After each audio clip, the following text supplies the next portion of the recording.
What's up, stream? I have too many windows open again.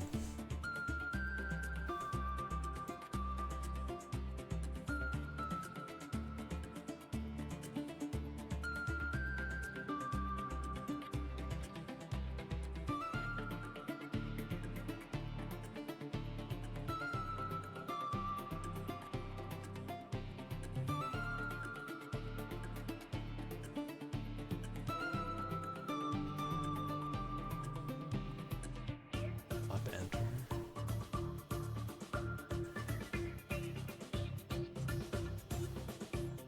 This time you can probably still hear it.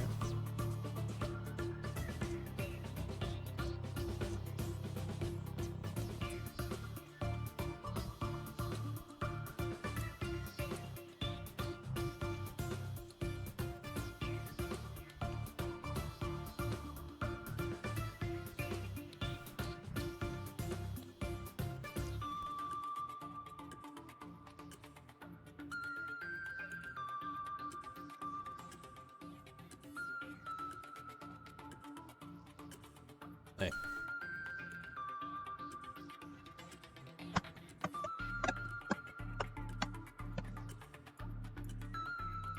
We're no longer muted. Time to open those first and see what all I got bopped on. Everything. Oh no. Dropped like an average of like 4 or 5 ranks on like every leaderboard over the past few days. No, I frame died myself. Why? Oh no.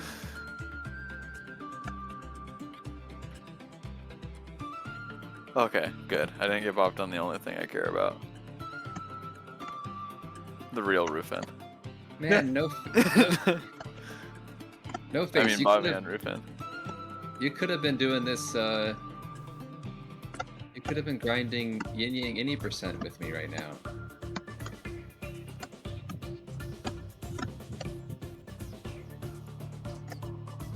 That sounds so fun.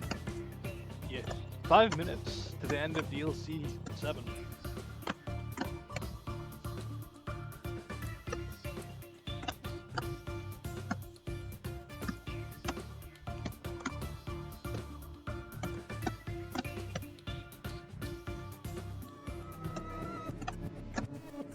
How's everyone's hands? Surprisingly Not great. fine. Honestly, mine are completely fine. I've been doing nothing but tasking for the past few days. I play on the hitbox controller, so my hands are ergonomically safe. My hands are fine. I've just been taking breaks whenever I need them. So I finished my task this morning, Ard. Oh yeah, Mine feel like I Jello. finished mine like 10 minutes ago. Yeah, I did both the Worthmentation SS and the character swap SS like this morning. So who knows how those are gonna go. I was surprised you were able to go sub 4 seconds on the Worthmentation. Yeah, dude. Oh, right? The death warp was Yeah. crazy, you know. Uh-huh. I'm really Like, I'm curious to see Worthmentation routes because for Worthmentation, all of these ceilings in red tier basically all have different fucking routes, and the route I use is fucking deranged. Did you see? Mine You felt found like- the yeah, mine the felt dev fine. exit, right? Yeah, Is that I did. Yeah, I meant to go and grind sub 7 on that at some point, but I just never. There were other stuff to prioritize, unfortunately. That's fair. I think the best part about all our routes too is my route, Mossel's route, and Pop's route. We are all like actually very similar times, like perfectly. It's fucking insane. I mean, you are all on the same team, right? So Yeah, that but- would make sense. 3 very different routes though. That's why. Oh, Murasaki. Oh, on Murasaki. Okay. No, Worthmentation, not kid. Oh, Worthmentation. Okay, okay. Gotcha. That's why. Everyone's mics are like cutting in and out. Oh Can't no. hear anything. Probably your fault. Honestly, maybe. Yeah, just you right now. Yeah. What's up, Yo, Hawazi Idol, can I ask you a Raiders? question? So How much testing did you guys do on the Apple SS route for Murasaki?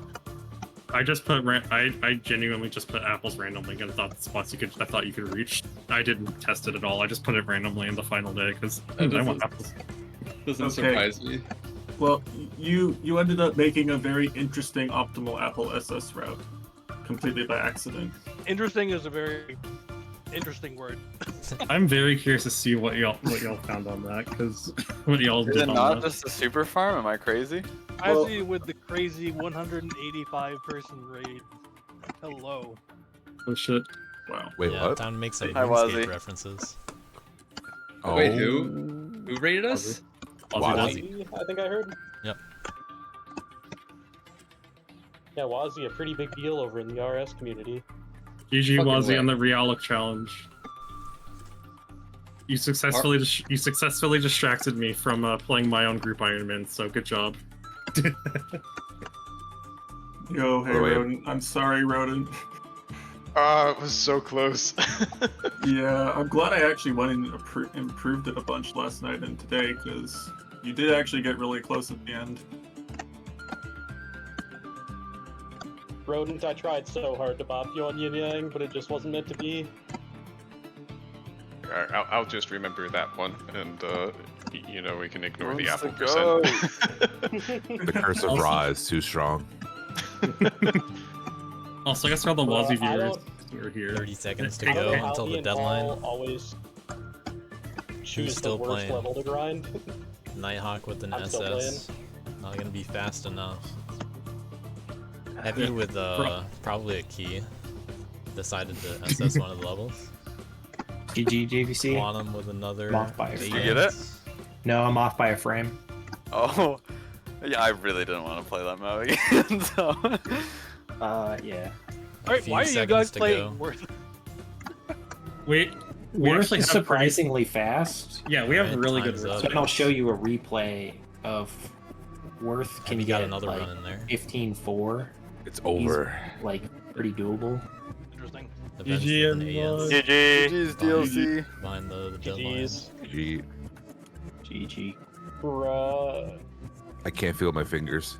Alright, I got some stuff to do behind the scenes, but in the meantime, you guys can enjoy the overall summary page. Chipotle with the big Paul, win. Screw you. We're- GG, though. VC's better than Kappa. Let's go. Woo. The back-to-back, baby. For some of us, we lost some soldiers. I just They lost. PB'd eating any percent, but it is still like a second and a half slow. So Oh, I tried so hard on Kip Easy. Let me go check the stream notes are fully updated. This might be the first time I've won like Yeah, I anything need by some a help from frame. you right now. I always lose by a frame. Yeah, working on it. The challenges should be good. Awesome. I'll go double check anything else here. Paul, why do we always pick the worst map to grind? Yeah, That was actually so though, like toxic. actually. People sending me too many replays for me to be able to use my computer anymore. Bruh, no, it was not worse. I guess it Okay, depends on well, what that was time you go true. for. I think Oh, it do you guys depends on already- how Coming it out is of pushed, nowhere. but- Did you guys already update chat messages? Nope, I'm busy unhiding stuff. I will say Capeasy was by far out of the three the most skill issue one if you didn't get a better time to me. Really, I found the opposite. I found, I don't know, like, I got a like 16.2 in the first like 3 minutes, and then I was just like every frame I was like struggling to go past that, and I didn't understand at all what I was doing wrong, and every run felt like, I don't know, a time was randomly assigned to me. Me on Yin and Yang, red. I don't know. Fail the run, get the red. Get the run, be like 0.5 up above red. Having Arb on my team really helped me with that side of things because he could point out like all the little frame saves. Yeah, I guess maybe I'm just missing something on that map. That could be the answer. Maybe there's a ground boost in the first 1 second of the map that I'm missing or something. I'm very curious Wait, to see you're what not other doing a strats. ground boost in the first second of the Thank map? I don't know, bro. I'm curious what strats I was missing on super only kid Capizzi. Same here. Like, I was doing some of the most degen shit I've seen on that map, trying to find time save. I beat Cal by a frame, and we're both like 0.3 behind a boss, and I just have no idea where that 0.3 is coming from. Yeah. Like, I'm afraid it's Zerbo degen, like actual factual Terras. Because like we weren't. All I right, don't think Idle we were has doing some anything chat like- messages for you. Alright. These were updated recently, Ready. so some are gonna be pretty close still. Like, I really hope Make sure you're editing in round 3 summary. Yep. a I am. boss didn't just Wildlife smack rain the- clears is 35.52. I think that one didn't change. Yep. V ceilings is 48.28. Yep. Chipotle is 10.126. 10,126. Yeah. Jesus Christ. Cap Crew is 48.44. Definitely some GG. Alright. definitely some boosted numbers on. No, that was all skill. Mhm. I AFK'd and came back to like 150 messages this morning. I forgot to bust out the room script. My bad. All Yeah, right. we were more of a hangout in VC type of spam in the chat. Yo, I did like the hangout in VC vibes we had in Kappa Crew. Yeah, you guys got more into it by the end of DLC. I mean, we were just, it felt like, you know, Avenged, Arb, Cruel, Yoko, just like, we're pretty consistently just hanging out. Okay, I gotta Yeah. get my stream ready so I can actually talk recaps, Joe. Definitely helped the vibes for some of the miserable ass grinds that we had this. I really am curious about Capizzi Super only. Like, I don't think there's enough execution diff to just save that time. So, Oh. maybe- Paul, Maybe by the something in way, the room. when you get a chance, check my any percent PB. Smile.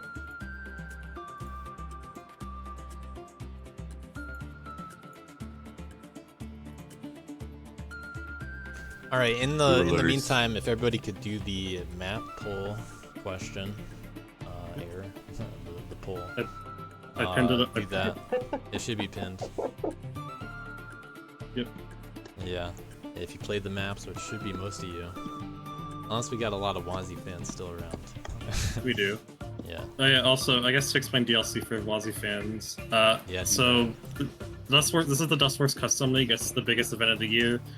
Basically, we have a bunch of custom maps, and we have different. And we are all separated onto specific teams. Each team is designed to route the maps and get the best times.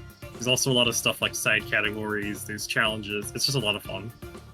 Dustworks is a really great game, and you guys should try it out. It's awesome. Wazzy over here. The joke What's up, is that replays on the main game, you see every replay, but teams can't watch each other's replays because of a Yes. special script. Yeah. And Wazzy here is actually really, really good at this game. So, Yeah, Wazzy know. has spent a lot of hours on this game. Probably when you don't even realize. Wazzy's fucking cracked. Good at multiple games. literally couldn't be me. All right. Well, Good. let's get into the summary of what happened. So yeah, round 3. It looks like Chipotle has, taken the final round again. Likely, very likely, a sweep over just about everything. But there is there are a few challenge points still on the table that are not yet determined. They won't matter for like the overall score, but it will matter a little bit for the team points in round 3. So there are still 2 challenges left on the board. So the final challenge points in this part of this the stream. You know, we're only separated by a few points, but there are a few points on the table still. So we'll see if it affects anything. We'll get to that a little bit later when we get to the TASes. But you know, we'll see what happens. At the very least, I think Kappa Crew is guaranteed tied first in challenge points, but Chipotle could still tie first for an even bigger sweep. I think that's how it works out. We'll see if Arb can clutch it for Kappa Crew. All he has to do is win one of them. Yeah, true. but Here's the hoping will I he? don't I throw don't the know. one. Yeah, here's the hoping I don't throw the one thing we were actually leading in this week. So. You got this, Arb, I believe. Yeah, so we got that's what's still going on with challenges. Kappa Crew's been dominant for that. Did really well in the bounties, which, you know, you can see all the results here, where it turned out that Wildlife Wranglers actually won the most bounties. They won half of them, but Kappa Crew with, you know, good results across the board, got at least second in all of them. Sheila and Diesel are both insane at the bounties, honestly. Yeah. Yeah, those two, honestly, like straight up, they carried bounties so hard. As for key totals, we have Wildlife Wranglers 136 is bigger than if all 16 players that were active on Chipotle all got all of their wood keys. They only would have had 128, which means they only missed out on 4. So Wildlife Wrangler is out activitying Chipotle a little bit. But Chipotle with you know, they pulled away. The golds and the inverts were highly contested, but Chipotle pulled away for the inverts, invert pluses, and won out in reds. Chipotle not getting the kid map sweep also. That's a kind of funny little thing. They scored exceptionally well on the previous kid maps, but not this one. Only second place on it. Did really well on the other team maps though.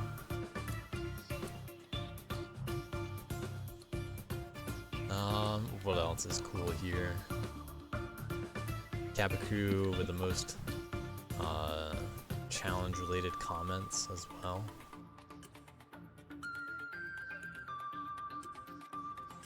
My crazier was Ruined Canopy, like, not that contested. It felt the least grinded.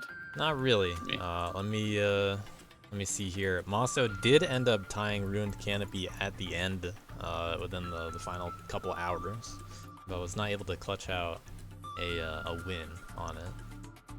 You know, still got the frame tie, but didn't matter. Camel still got it first. Camel still got it within a few hours. Not a few hours left in the entire DLC. Fishy getting 3 really solid runs day 1 for the first 3 levels. 2 of them still standing and 1 of them only dropping by 1 frame to Mosso. Fishy not able to play as much this round, but put up significantly solid enough times for them to stand the entire round on day 1 on those 3 maps. But unfortunately, as you can tell, not really able to do anything on the other team maps. Sometimes you're just busy. But Mosso with 2 records, Fishy with 2 records, including the Yin and Yang, the big one. Camel got 1, Indapop got 1, JBC winning the Worth map. Couldn't quite do it last round, but got it this time. JBC surprisingly competitive on the Worth leaderboard each time. We had in round 2 held that record for a long time, but that one actually got bopped quite a bit. Let me check round 1. I feel like you were up there. Yeah, you got 4th on Lavender. Known Worth player JBC, doing what he can for the team. Not worthless anymore. Yeah, I was allowed to pick my main, you know?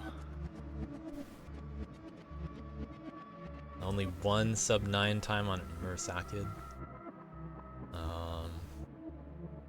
Plenty of reds going around. Had a few easier reds. They were a little easier on average for the team maps, but definitely not free. Let's see. There were 6 players that went perfect on keys in round 3.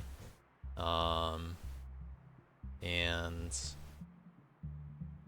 5 of them also went perfect for the entire DLC on all red keys and all Invert Plus keys. Those 5 players are Alex Speedy, Arbitrary Asian, Fishy, Maso, and Camel. They managed to get all 24 red keys and all 36 Invert Pluses. Magma Peach also went perfect on round 3 keys. So good job to those players. There were several more players that went that got all the reds, including Dawn to Dusk, Idol, JBC, Sheila, Nighthawk, and Wazi. For all the Invert Pluses, we had A-Boss, Holy Cow, Magma Peach, No Face. No Face was actually the first person to get all Invert Pluses. If you could remove the duplicate names from this list, Rodent, that'd be helpful, by the way. Alright. Let's see. People that got all Invert Pluses throughout all DLC. So that includes A-Boss, Alex Speedy, Fishy, Cow, Maso, No Face, and Camel. So those 7 players going perfect on all Invert Pluses. Cruel Gamer was the only other person to go perfect on all inverts. I'm not sure if that list is up to date, by the way. That's at the bottom. You might want to double check that. Yeah, I'll take a look. Yeah, so just double check that list, because there's the round 3 one at the top and overall at the bottom. The summary. But yeah, we had a lot of people get a lot of keys, so good job to everybody that did that to help out their team. We had 71 players in round 3 that played the levels. So throughout DLC 7, yet again, a little bit bigger than the last one throughout every round, by the way. So bigger every round, every time. Yeah, starting with round 1's always the biggest, not counting that. So yeah, DLC continuing to grow. You'd like to see it. What else noteworthy before getting into some of the replays? For scoring, Maso actually got the most points this round. Joined the 30 club. Got a big 3-0 in there. Not many people pulled that off this DLC. Mostly just Fishy, but Fishy unable to grind some of the team maps. Only got 27. You know, somehow only still got 27. Camel and JVC got 26 points this round. Arb with the 23. We got another 20 from Nighthawk and Sheila.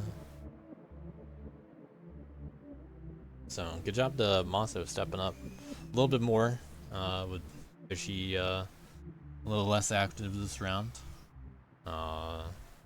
Camel not as interested in trying to defend the throne in any way.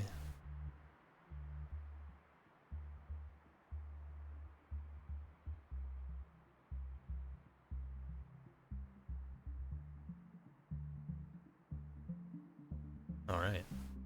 Well, we're gonna go in reverse order again, which means we're gonna save Yin and Yang for last.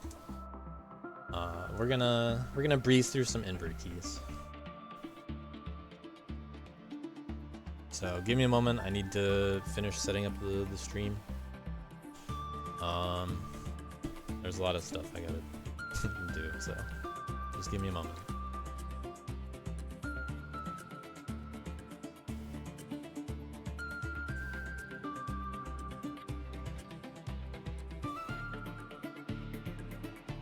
The map of the music. Shouts to Epon, who made the music for Yin and Yang. Originally made it for a DLC format, Wonder of Blue. This is Blue by Epon.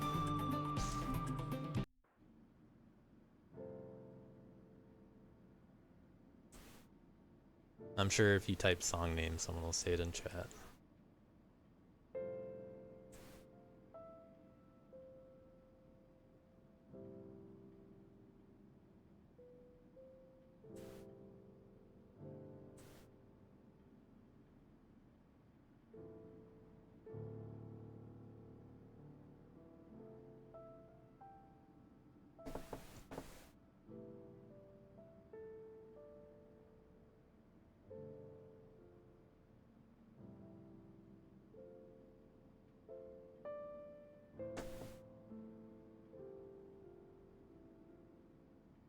Not sure if anyone can hear various distractions on my end, but I have visitors right now, so I'm equally more distracted by surprise visitors yet again.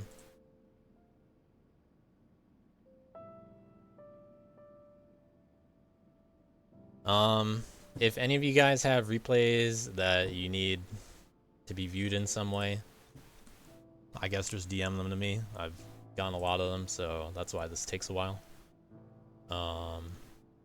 There's just a lot to sort through every DLC.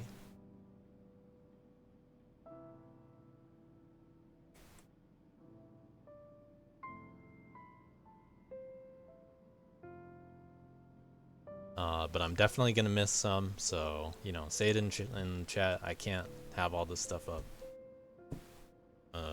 You know, hopefully someone's paying attention. Trying to do it quickly.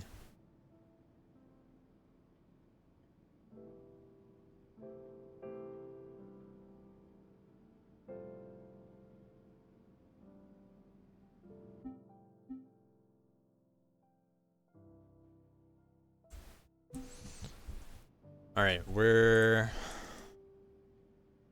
I'll start off with bounties in the order that they were introduced, actually, so I'll throw another wrench in there. I hate running this stream, honestly. It's just way too hard to do all this myself. Alright.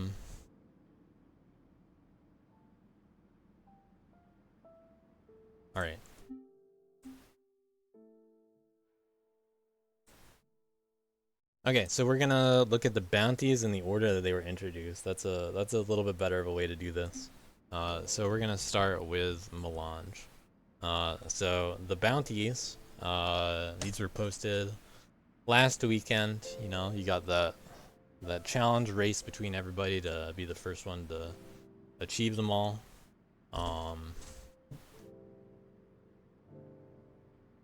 Let's see.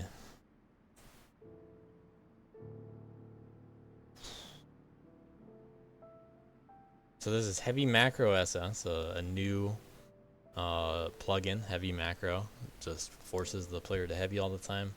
The requirement for invert was just SS, and invert plus was 113, beat 113, which we had a number of people do.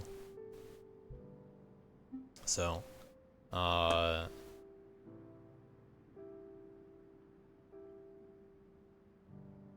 the first person to beat the bounty was Sheila.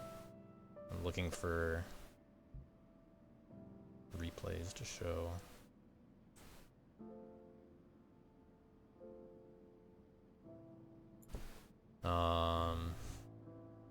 We'll just let's just skip to invert plus, I guess.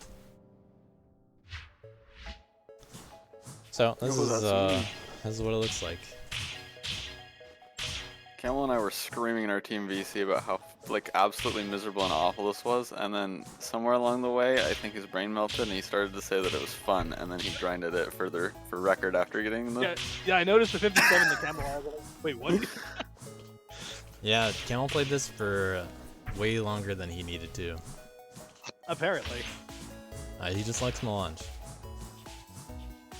Dude, okay, now what we're really screaming about is that I can't see anything, bro. Yeah, dude, the dust spread on this is messed up, man. So bad. You spread dust and you actually cannot see it. It's crazy.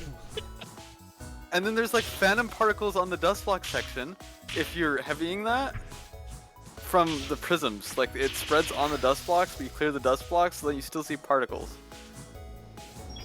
Yeah, very likely the most annoying bounty and most annoying invert of the entire DLC right here. I was screaming.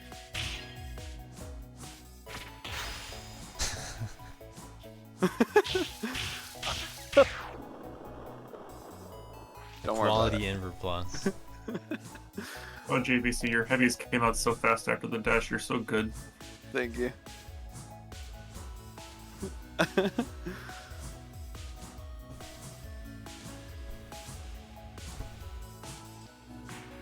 Alright, Dust so Bane doesn't vibe into the deck. the a correction, because I'm I'm looking at a lot of stuff right now. So the first person to clear this was Fishy, who managed to get it. Who managed to get both invert and invert plus with the same run.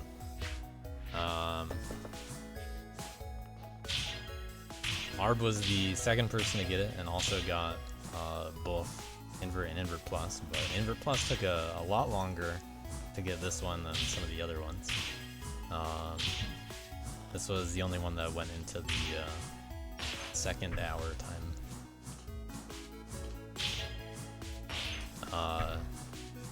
Camel got the invert originally for Chipotle, and then Nighthawk got the invert plus first. Many of them had a lot of AS runs. Yeah, I think at some point I started knowing where stuff, like which attacks would spread dust, and like if I spread dust on anything, I was like, yeah, I'm resetting the run. Not dealing with that.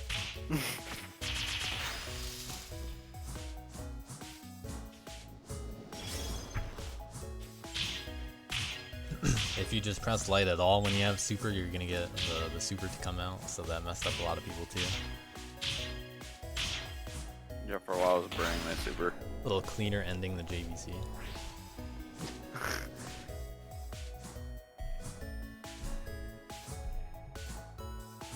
Yeah, Nighthawk had a silly number of AS runs. It's not on.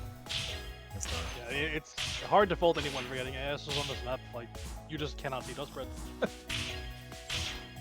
Yeah, you gotta learn where the dust shows up.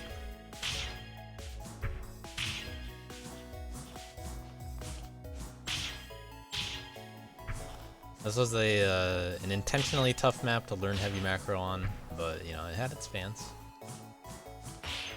People learned to like it, as they usually do, somehow.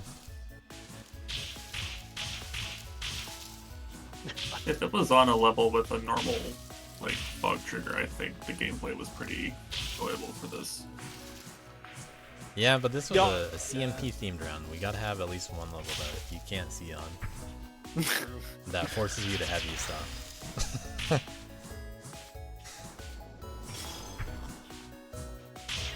Dude, imagine this on like Milkshake or something. Oh, please no. I would rather not. At least Milkshake, you would Milkshake heavy have macro world record may be up for grabs, guys. It probably Sure it wouldn't is. have as much invisible dust spread, at least. Yeah. I think Camel played this on Roof End too. Camel did a lot of He did, yeah. stuff that wasn't related to DLC. Yeah, what was that Osu replay? He did some no Oh clip yeah. as well. So let's see these fast strats from Camel. Damn. Okay, buffering 2 lights in there. Wow. This is the Okay. big room. Oh, saving a heavy. That's crazy. Whoa!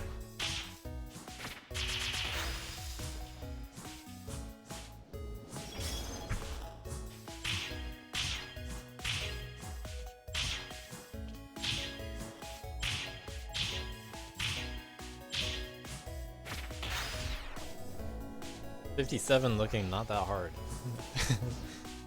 Looking like Camel really got used to this one somehow. I bet you can get a 56, Camel, if you're listening. Yep. Low attack, heavy back. Yeah, low attack does actually register correctly. It ignores all the heavies. Yeah. Wait, so it ignores the heavies. Yeah. It cares about intense.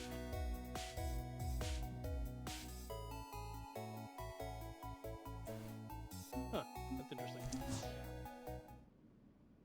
Alright, the other bounty revealed at the same time was Kid Stuck SS. This was on Industrial Zone Act 2. The previous map, by the way, was for CMP, made in 2012 by Subpar Fiddle. Here we have a Mirk map from 2014. Both of these two maps were some of the rarest bounties, or some of the rarest inverts. Melange being the hardest invert of the round. You know, SSing with pressing, all that stuff, pretty tough. Let's see what Camel did here to reach the 45-second goal for Invert Plus on the dot. Camel jumping through the gap. It turns out when you do a little ceiling run as Kid, you get to move forward just a tiny bit. Not required for Invert Plus, but you know, definitely viable. You can also go underneath the beginning, which a lot of people started with. This is the run. This is the one that Sheila won the invert for. Just getting getting an SS was required for invert, and 45 was the invert plus time. A-Boss and Idol got second and third here. Idol apparently beat Rodent by 2 seconds, but Rodent started his run 6 seconds earlier, so very close for the final invert bounty there.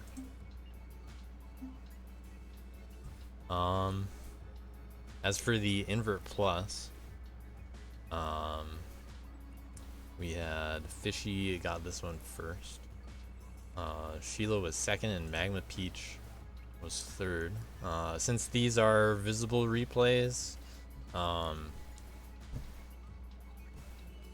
is there anyone that went underneath that got invert plus? Do we know that? I haven't checked.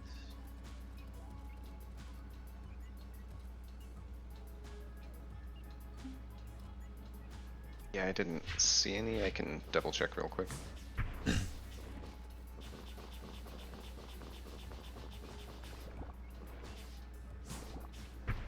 Yeah, that's really the big difference. But Fishy able to win the Melange bounty and then go over to Stuck, and then win the invert plus bounty here too, doing double duty.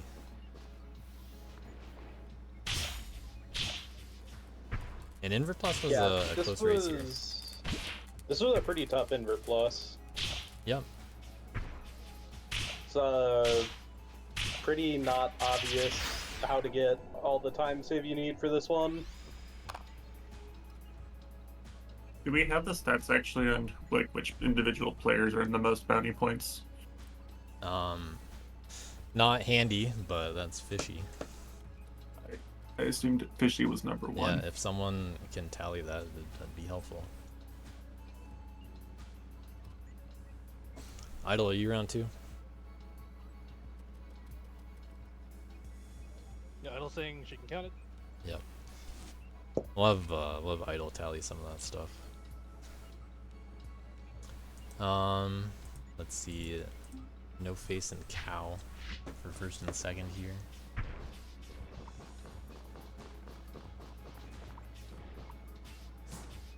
No Face with the best rhythm at the ceiling runs. Yeah, it's unfortunate because I think that route is just a decent bit faster on a pretty tight time.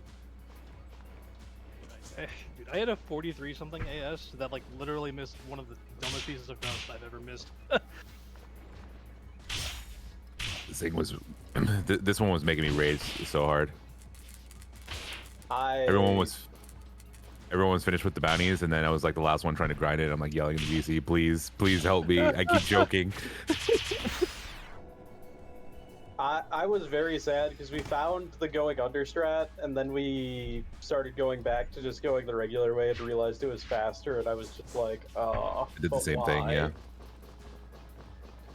I tried going under in the beginning because I was like, there's no way that this is going to be faster, right?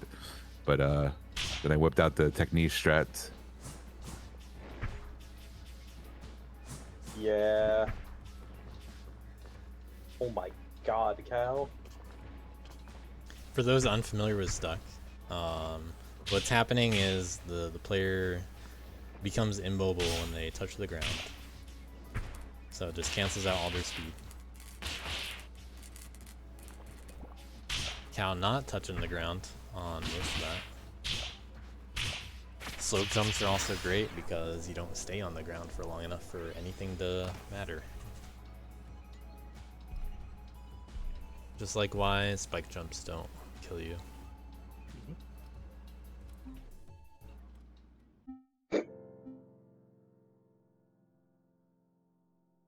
Let's see here. Instead of a yin and yang bounty, unfortunately, we decided to have 2 additional, pretty challenging ones.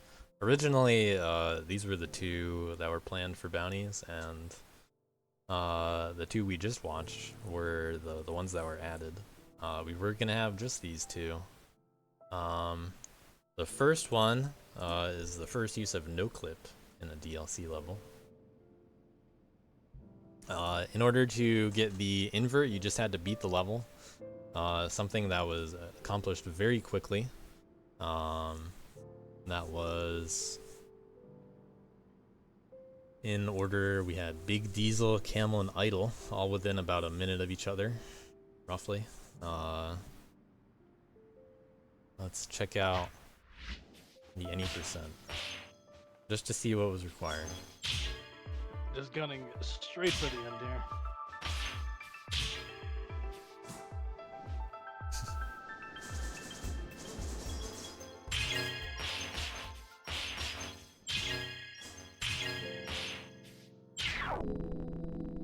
Yeah, it looks pretty easy.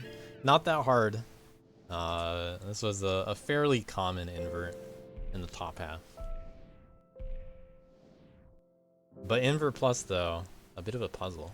The first person to solve that puzzle was Camel. And in order to do that, you had to get an SS.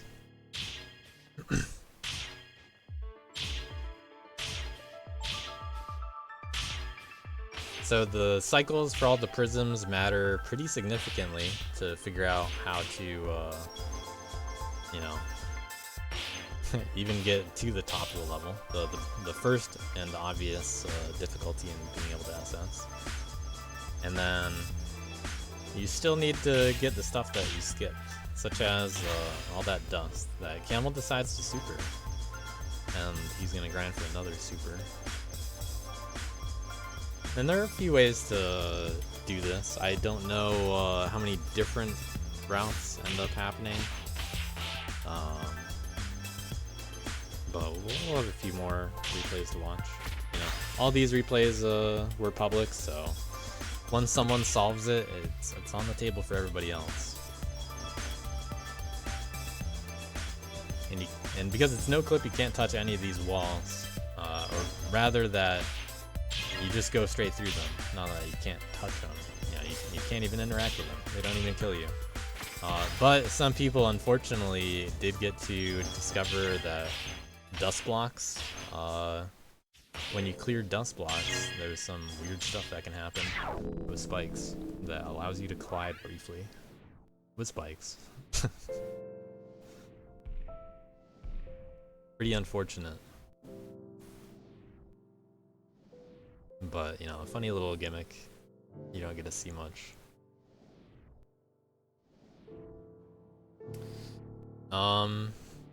Let's see, Big Diesel was the second person to get this.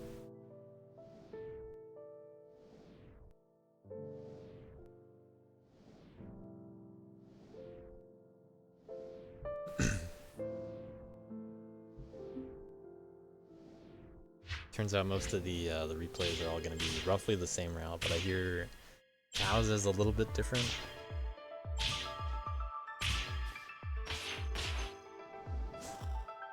Cow with the attacks to get the dust. Ooh. Was that the thing that was rare? Did not many people do that? I didn't see all the replays, but I assume that a lot of people did a super farm for that lore dust there. Yeah, most people did the super farm. Oh. Interesting.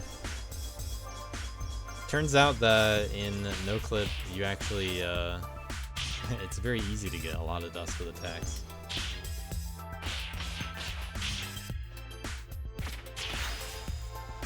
It does the super rare.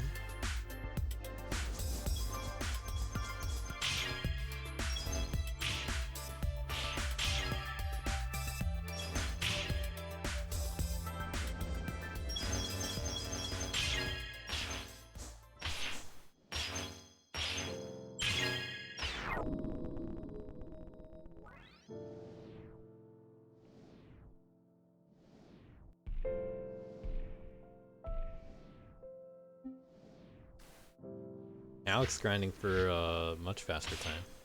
Yeah, I'd assume this is like no or minimal super farms, considering how much faster this is. Must be. There's that side heavy to get all the dust. Then gotta go up for the dust blocks. A little bit of farming.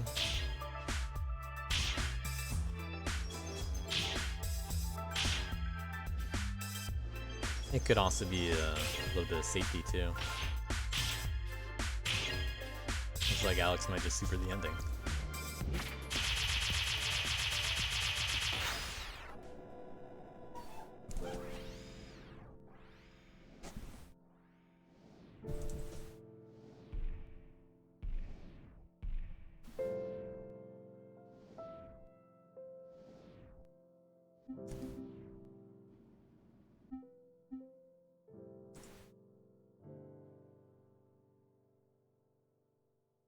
Alright, the final one is Terravec, a map that to date has no valid completions.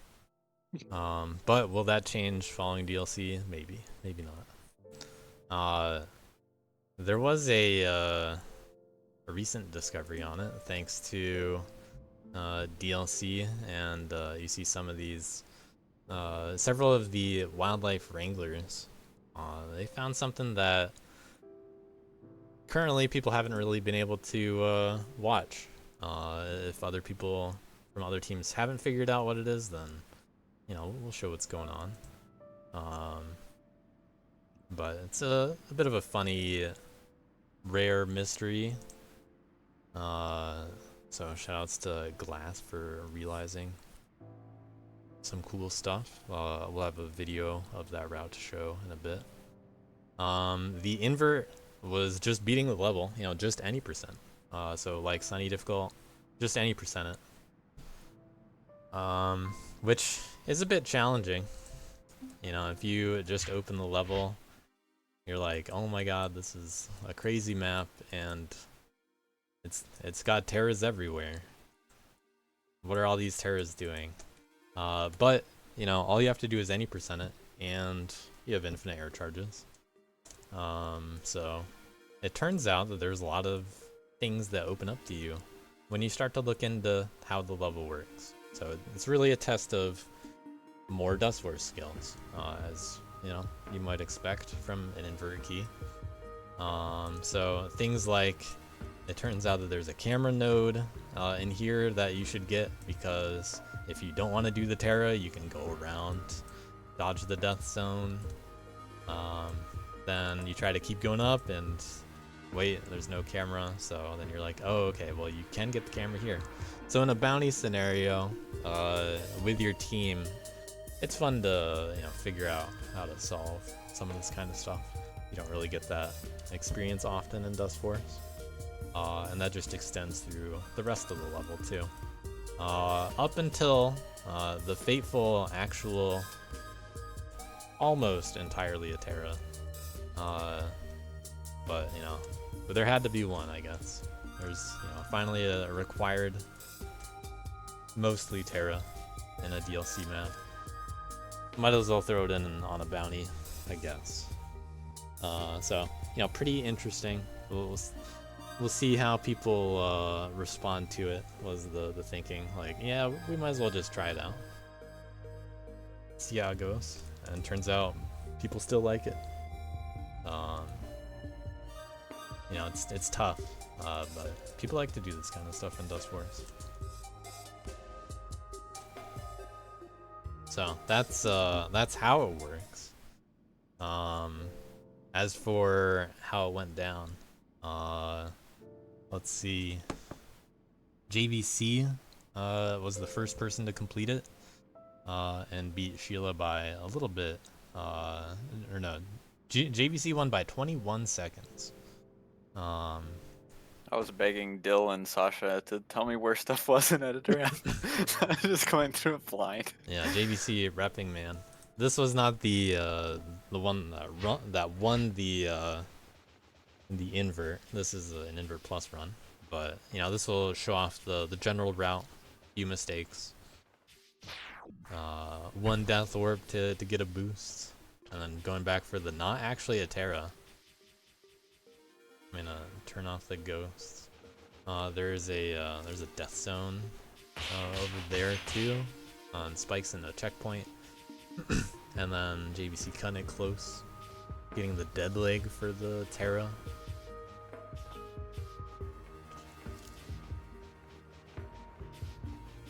And deciding to not get the camera at the end.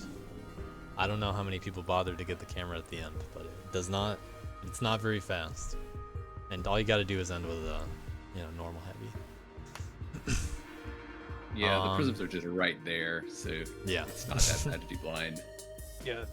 It can catch people off guard though if they're not expecting it.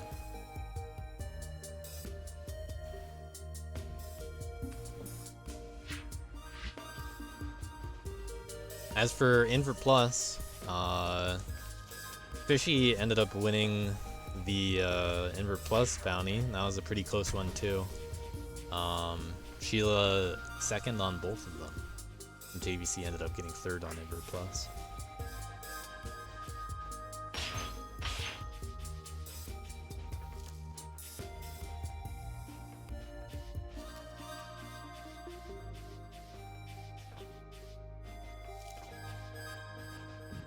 But definitely a close race from Sheila on both categories.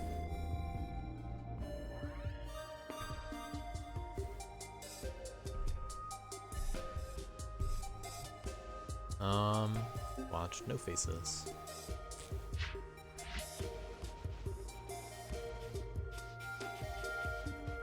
Higher finesse, so maybe without the death warp here. Yep. Yeah, No Face going over, landing up there for the OK. Still dying over here for the checkpoint. Now you could go straight up here, but it only costs like a second to get that checkpoint. But I mean, for that Invert Plus, you don't need a second. You're probably gonna reset if you die to the Terra anyway, right? Pretty okay run by No Face.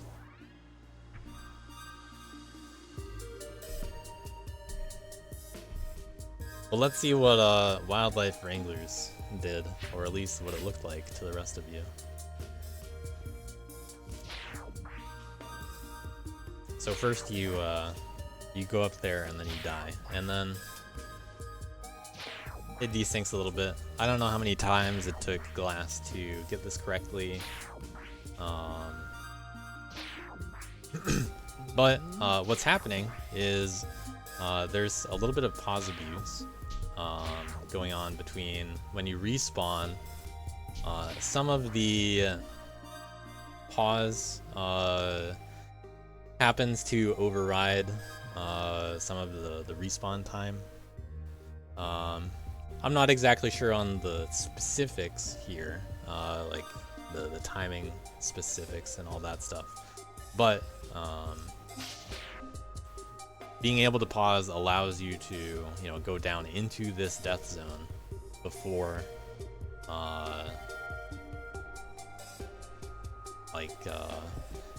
it becomes active, and then that sets up the death point or death zone checkpoint glitch that allows you to respawn and not die to spikes or death zones. Oh So- my. Oh shit. I don't know if it has like, a name to it, but I do have a video to show. So give me a moment. The I'll immortality. have that up for you. Yeah. The immortality. glitch. This is some nonsense. Where'd it go? Yeah, Sorry, I forgot have, about 50 the windows open.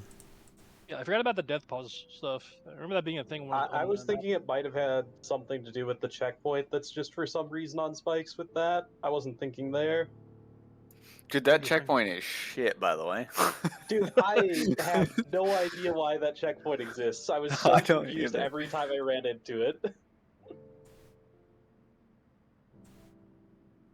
And I quickly found out you can get off of it and like keep playing, but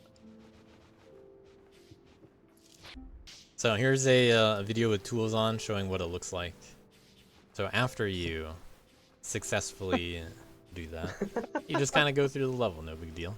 Oh god, that's funny. Just This going is straight through super some silly. death zones. So That is. Oh, just running through the death zones on the spikes. Very cool. 28.8. That is a gigantic knowledge gap. That is really something else. So that also shows you how to time it too. So watching it again. So yeah, good job to Wildlife Wranglers for figuring out how to turn Terravec into not only an easier invert in Invert Plus, doing something that could help lead to the actual Terravec SS. And I have something additional, a little funny, to show related to that. Huh. You could use that for SS, couldn't you? So Uckies went ahead and, you know, made a little replay that shouldn't have infinite air charges on.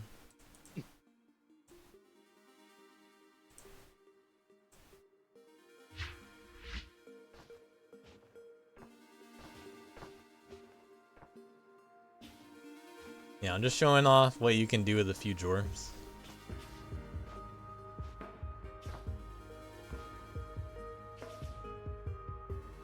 And then that happens, and then now you can stand on spikes. And you'll just have to trust me that if you pause at the right time, the replay works. But that's how the replay starts. And then you can So SS just it hit from like there. 5 dwarfs in a row. It honestly might be easier. I don't think than you that. Honestly, need that that looks many. Pretty Yeah. reasonable. Uckies just decided to do those ones because, you know, it's fun to show off. I'm sure you can Yeah. minimize it a little bit more.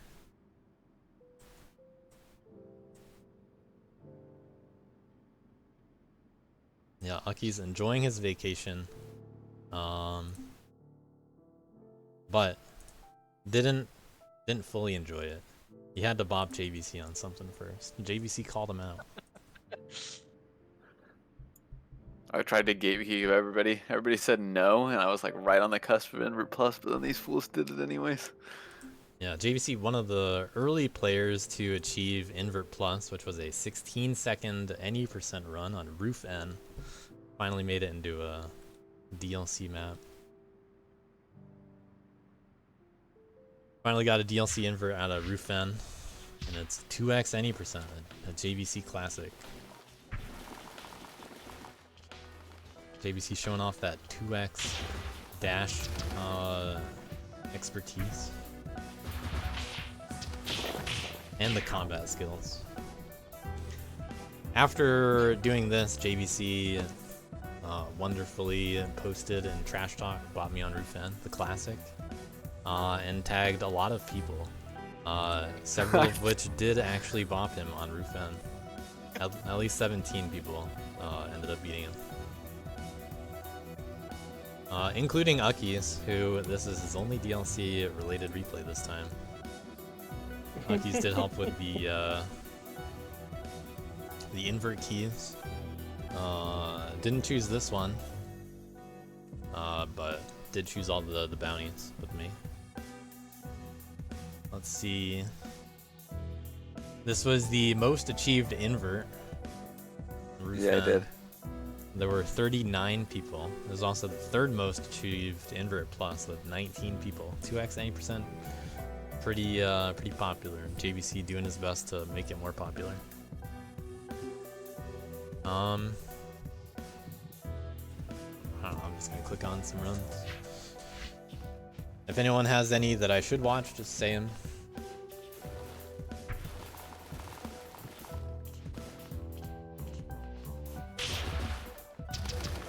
What the heck? Where do I throw out the combat?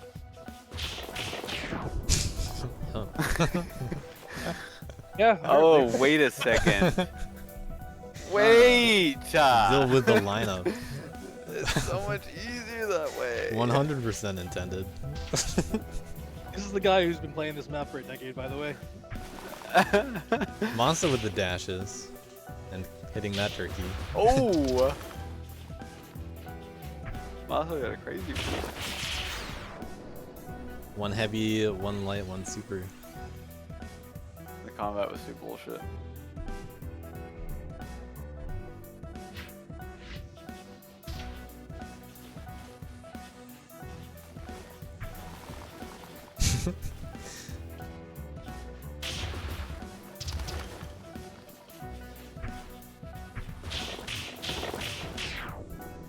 E-boss with the 5 heavies. Yeah, if you can link it, that'd be nice. I'll show what I get.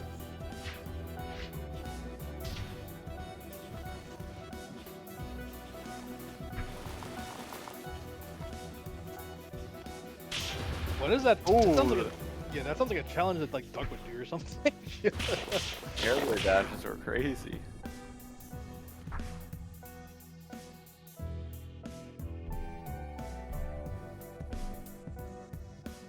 I'll just keep up the trend.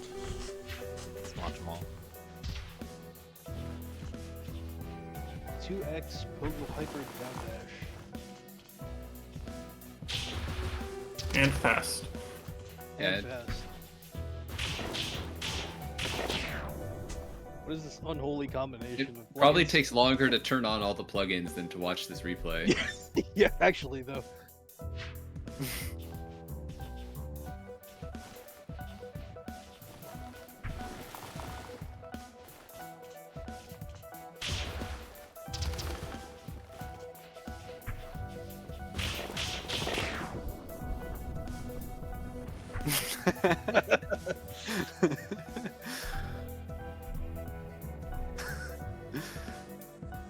We'll do that with a record run.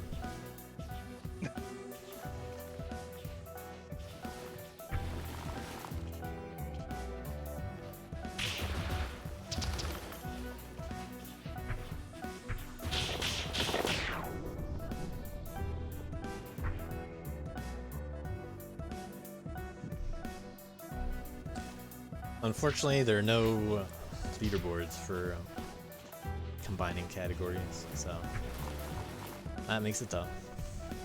Yeah, those classically you'd have to manually keep track of PPs. So it's on the players to do that. Really just keeping down the huge community of people who want to do 2x pogo. This is what hyper Ucky's down dash fast. Ucky's run really looks like.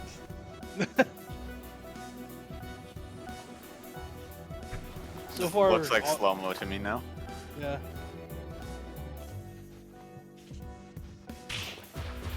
Am I crazy, or did that actually look like a passable dash rather than 2x? No, that was. He's pretty close. to good, A few yeah. people had pretty decent dashes in there, actually. I mean, really, it's just that. Like, it's not like it changes like relatively. It's just kind of like double the speed, you know. So if you can press fast, you can do it. So we got 2x pogo hyper down dash fast. 2x pogo hyper down dash fast. Carrying on Duck's legacy of throwing together a chimera of plugins. What the Nice fuck? and easy.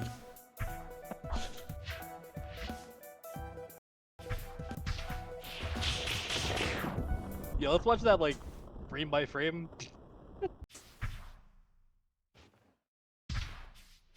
Quarter speed. Oh god. There's a death zone that this goes through. Nice. That's a big death zone too. Yeah, no, watching it frame by frame with hitboxes on around that death zone is very satisfying.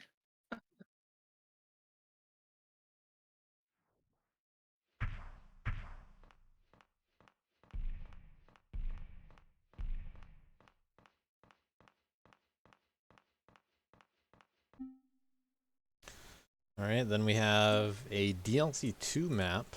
DLC 2 Week 2 by Camel. This was the first DLC map that Camel made that put his maps on the map for DLC. This was the voted best map of DLC 2. And made it pretty far in the best of 2022.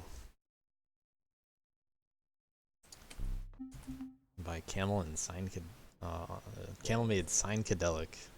Camel and the CMP enjoyers, in quotes. Furthering the CMP association of the round.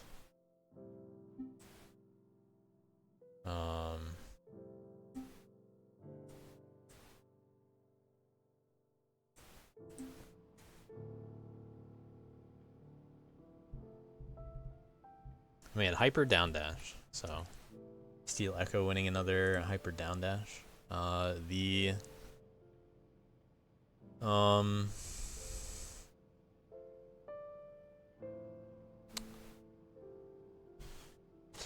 me a moment.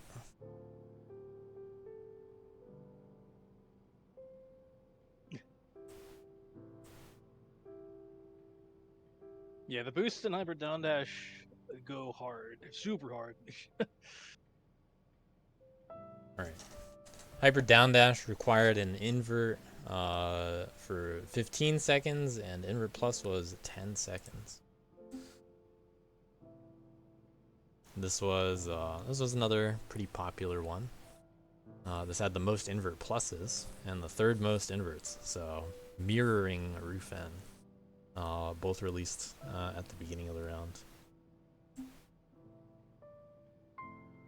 Let's check out Glass's run. I'm getting 15 on the dot.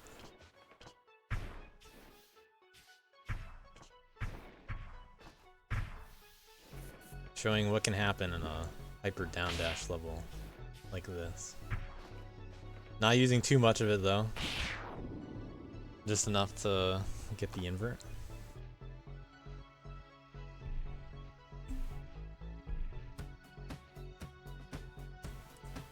Let's check out a Worth run.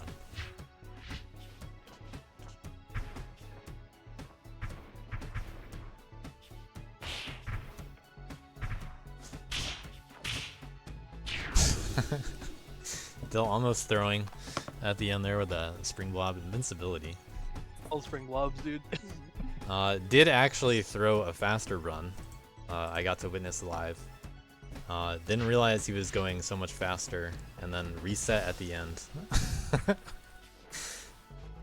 Unfortunately, did not replicate the time, but got a similarly funny replay.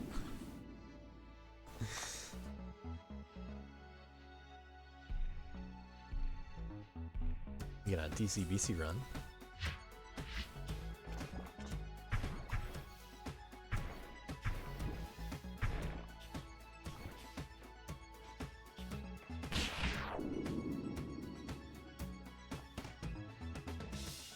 Music by Ibans.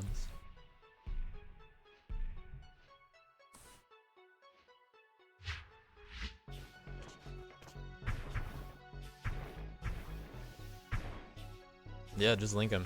Link whatever you got. I'll show what I receive. Otherwise, I'm just shooting in the dark for a lot of these replays. Alright, Alex with a different opening. A lot of down dashes. I'm thinking like one of those there is actually not that helpful.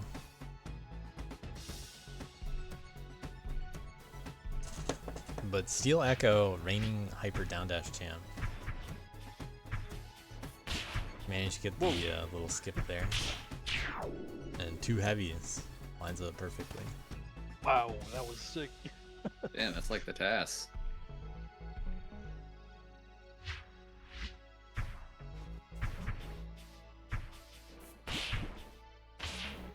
Oh, going on damage. That makes sense. Alright. Here's a run by Sheila.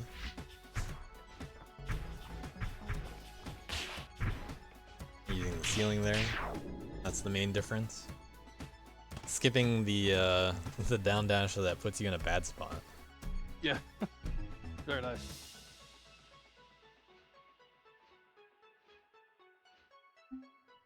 So yeah, pretty cool invert pluses. I love the little loop-de-loop at the beginning. Yeah. There are actually a lot of people that went on the other side. I'm surprised none of the replays I happened to click on showed it. Oh, you mean the legendary fishy route, or was there a different route there? No, I'm just talking about ending on the right, not the left, because that's where okay. a lot of hyper down dashes put you. Yeah. But all those replays are visible, and they always were. So there are a lot of people that ended up on the right side. So we're gonna start with the most routing heavy map. So Worthmentation, based loosely on the map Fragmentation and Mutilation a little bit, because it looks the same. Styled a little bit by Epon as well. Originally just started as a normal map, and then they added the fragmentation style aesthetic, and then went on top of it. JVC with the Worth win. There were a lot of different routes on this map.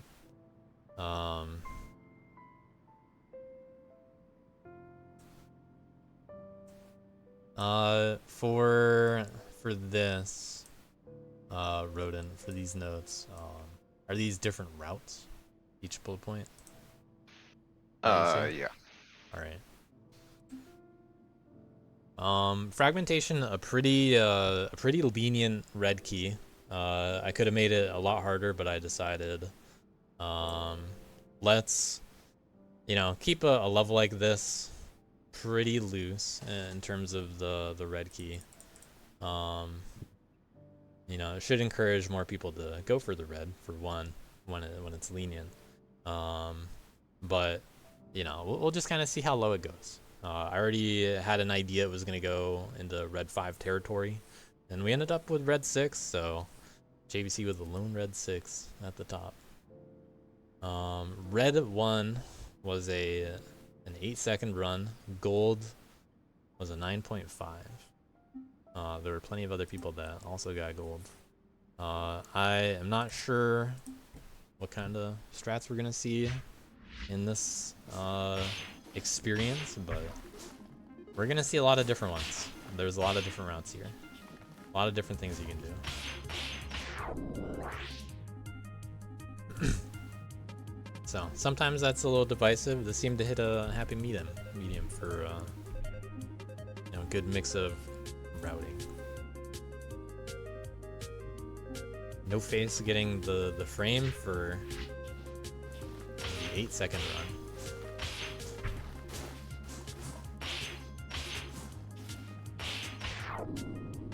Whoa, that is the route. Yep. That is all stuff I had not seen before. Yeah, I saw this on a camel and I was like, bro, I don't want to do this. So Yeah, we'll see how valuable these immediately ghosts went end up being. otherwhere.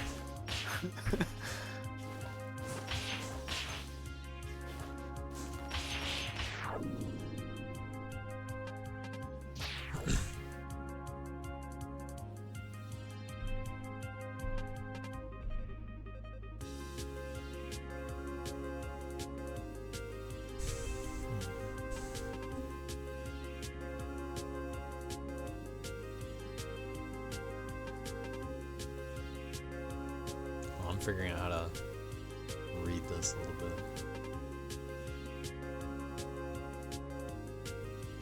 I'm gonna try to show a variety of some of these routes as they were scouted out. Gave everyone just enough time to preview worthmentation routes. For our team, Sasha and Camel did very different things, and I adapted Sasha's route to be a little bit better. I'm gonna turn Ghosts off for this level. It's just gonna be impossible to really compare. But it's a quick level, so looks like I'm gonna watch most of the top 10 after all. Chipotle seems to have the most similarity in their top 10 rounds. Yeah, convenient that, you know, a really routing heavy map is very short, so we get to see a lot of differences here.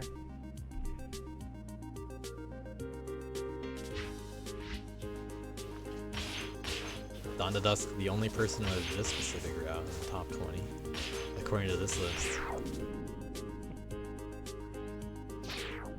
That little variation of how things work.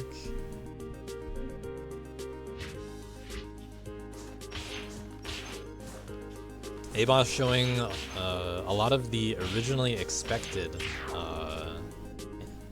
you know, semi-intended, mostly expected route right here. This was that was the route that I remember seeing them figure out quickly.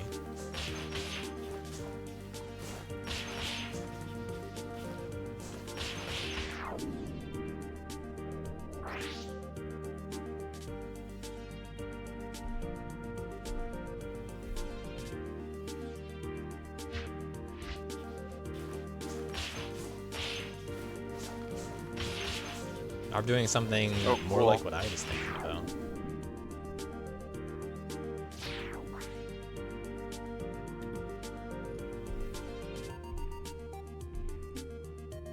Alex and Fishy have similar routes to what we're about to see. Or Alex and Fishy have about the same route. Skipping camels too, similar to the Chipotle ones.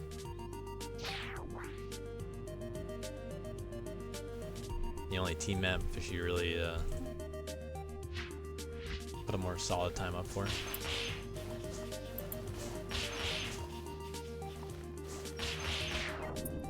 I think Maso fought back on record quite a few times. Oh, I skipped Masos. That's what happened. Yeah. I was looking at the list. Yeah, so Maso held this for a little bit. JBC and Chipotle channel was like, should I bop him now or later? That's true. And then Nighthawk bopped him. I kept PBing like by one frame over whoever had record because I would get like a bad run knowing that I had better strats for it, and then I was like, should I just keep this or should I actually get a run?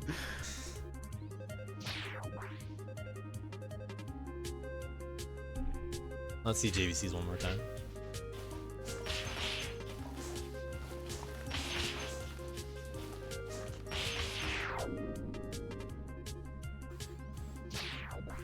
Arb, do you have published replays for each of the leaderboards again? So like I only this one was the TAS challenge between you and Sasha. It was only these 2 replays, unfortunately. Okay, so no other low tads. Yeah. All right. Now we did have one challenge that will determine a lot as far as points. This could be a big one for the finalization of challenge points between Kappa Crew and Chipotle. Arb sent out the task challenge beacon. Yeah, I did Quantum, thanks. Quantum and Sasha both had their own little ones to accept. I have a couple drafts from each of you. You gotta give me a moment to get all these ones together. Yep.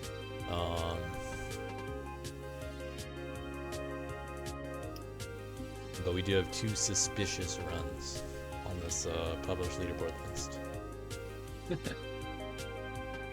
That's a time. Actual runs are making me quite nervous. I'm not gonna lie. Yeah, I'm not sure that I solved this map either, so I have no idea where how this is gonna go. Yeah, I'm seeing a lot of things that I didn't. Some things I thought of, but a lot of things I didn't think of as well. Yeah. Yeah, like I thought of them, but I didn't end up trying. So. Or at least some things that I tried and dismissed as slow, but might not have been. So I don't know anymore. Yeah.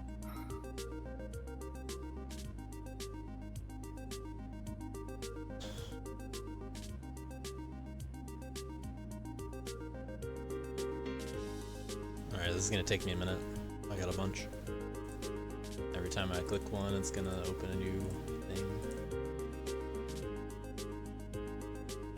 And I actually don't know who has won yet. I didn't check.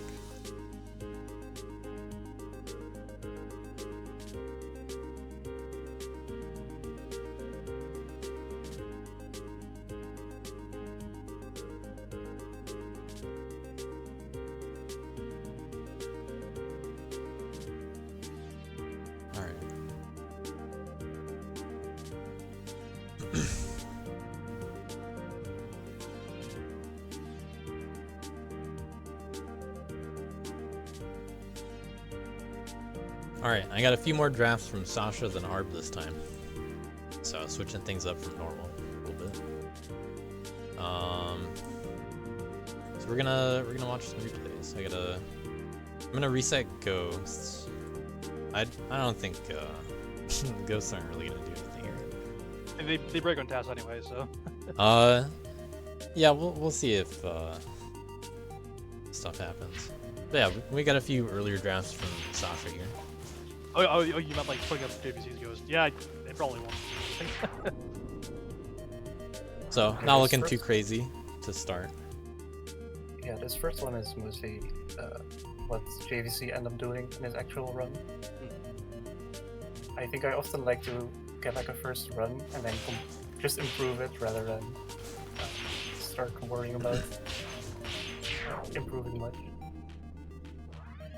The like extra wall jump in that middle section, like whatever my day one that I played it was, I dismissed that as too hard, and then this morning I revisited it after like knowing that Sasha had said it was faster, and then I was all of a sudden like, wait, this is way easier than what I've been doing this entire time. Oh, you mean the wall jump off the slant wall? Or like... Yeah.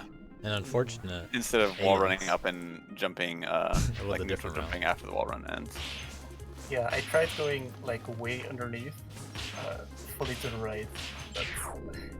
Yeah. Oh, I see. Interesting. Which, you know. Can't wall jump off that dust. Yeah. I figured it was going to be slower, so I ignored the less dust, but... It's maybe good to show off like the clip at the beginning of one of those previous ones. That's fine. The clip on the clip the was left cool. at the start. Yeah. Yeah. One of the 6.4s? Yes. Alright, here's the AS. Or the not the AS, the SS, I think. Well, do you mean It's just like when you... the one at the start, or what? Yes. You're clipping up the yeah, because you get like a ton of height from it. Yeah, so this was actually an expected strat originally. So this is an illegal tile. You don't actually see the the outline for the tile edge, and when you enter that area, you clip up onto where the floor is. Yeah, massive amount of free height. Yeah. So that's something that was actually discovered really early in the map by players like Aboss and Fishy. So they knew about that one, and that one stuck. Then there's also like this Jorf, which is I was like obsessed with it for a little bit. Which one? The first one. The slant Jorf at the top of the first room. Yeah. Right? Yeah, right there. It goes by kind of fast, so. Yeah. And Yeah. I'm not fully watching each one, honestly. Yeah. A lot to look at. Time to alternate a little, perhaps. We got an ARB replay to throw in the mix. Quite a few differences. Let's watch that one again. Take it in. It looked like the start was pretty similar. Yeah, similar start. But when I say quite a few differences, I mean very minor stuff. Right. Well, Yeah, it has so- everything. Yeah. A little The ADB at the end. is different. Yeah, which was surprising to me, but it did save like a frame over like keeping the dash and like jumping up. Yeah, I didn't try it at all. So Another Sasha run. Cool optimization there. Let's watch that one again. They're quick.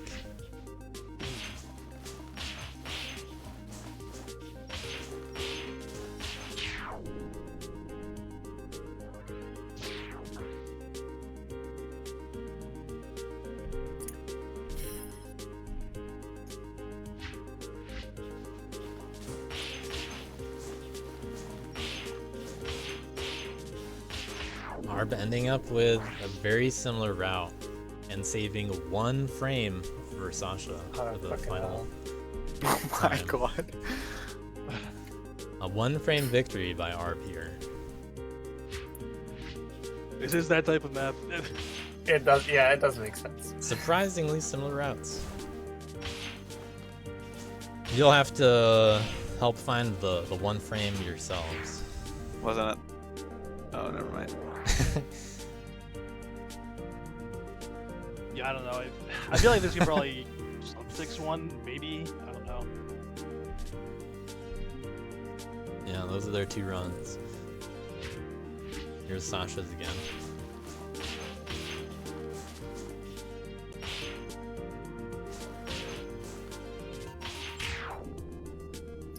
Yeah. The tiniest differences do make the difference. Oh yeah, I guess at the end there I disengaged the ceiling really up like before this like, boost, and then take this quarter boost upward for more speed. Yeah, biggest changes in that ending area. But I feel like my start was probably slower. I feel like have a that's feeling as well. Yeah, I think so. But... Let's look at that later. Yeah. 1 frame victory, worth 2 challenge points and clinching the Kappa Crew challenge victory. So Kappa Crew Let's go. winning out on the challenge points at the end. That was enough to do it.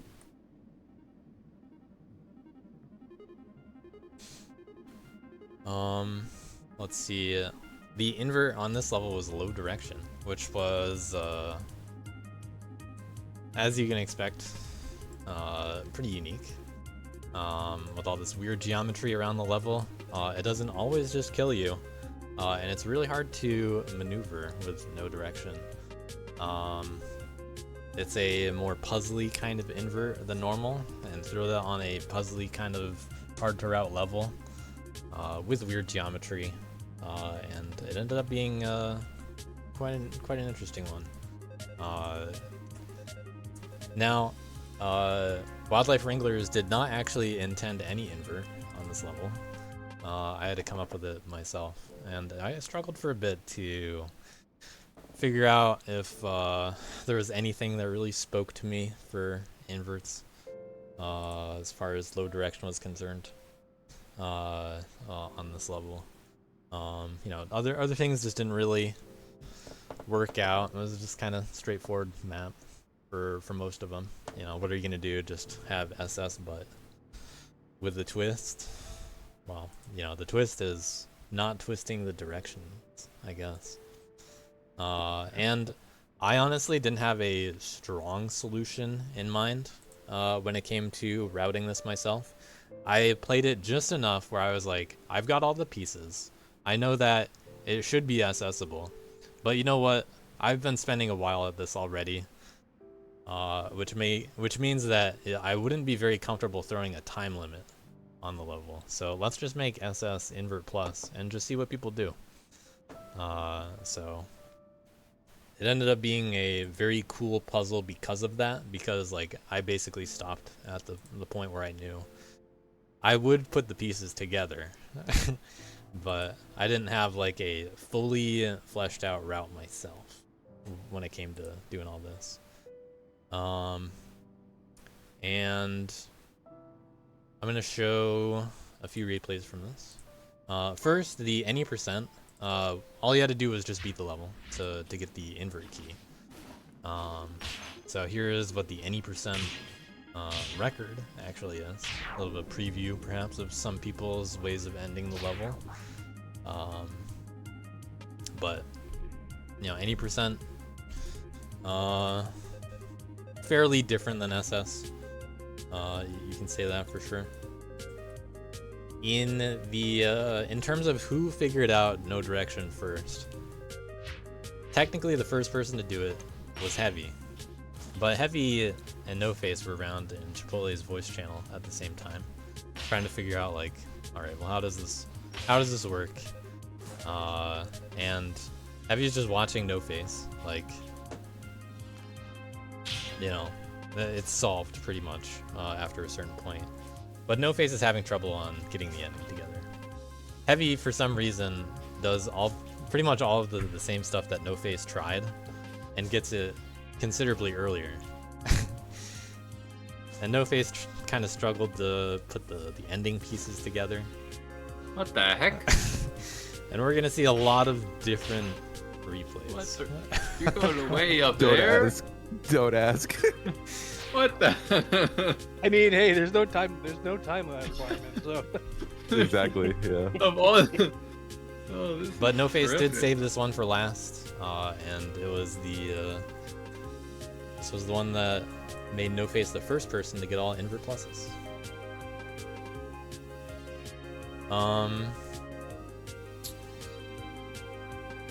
Let me see if I can quickly look up Heavy's first run. So this is Heavy's first SS on the level.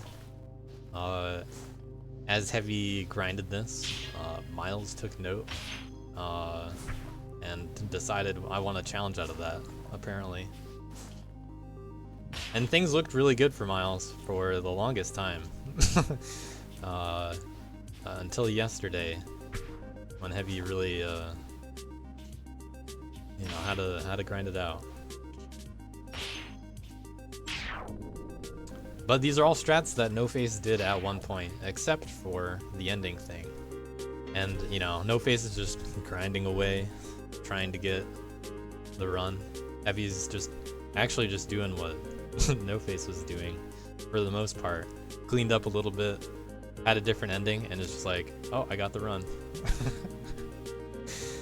I just kept forgetting the like order of operations for the ending. I'm like, what do I even do here? I would clear one piece of dust, and then another piece of dust or prism would be left. I'm like, what do I do?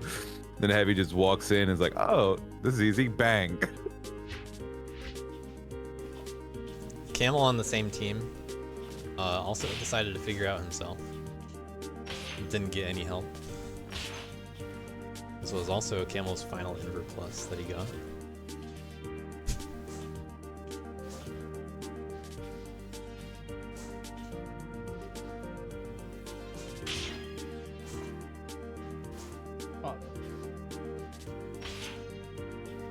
Many different solutions in a level like this. This is like roughly how I did it, I think.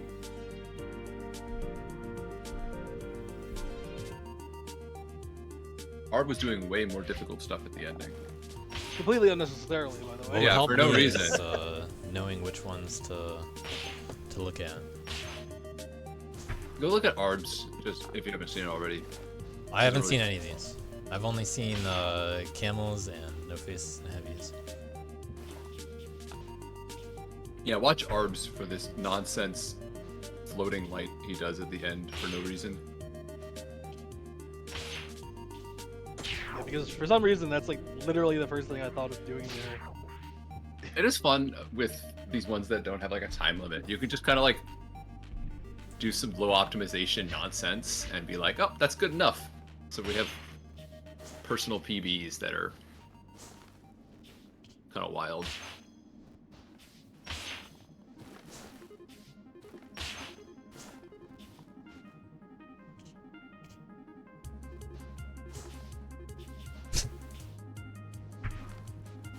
That pit at the bottom right is just obnoxious. Death. Yeah, there's some funny parts where you can get out of bounds. Yeah. I was considering out of bounds or unload for Invert Plus, but it's a little too easy. Yeah. It's funny you say that about the bottom right pit, because I actually do use it in my run.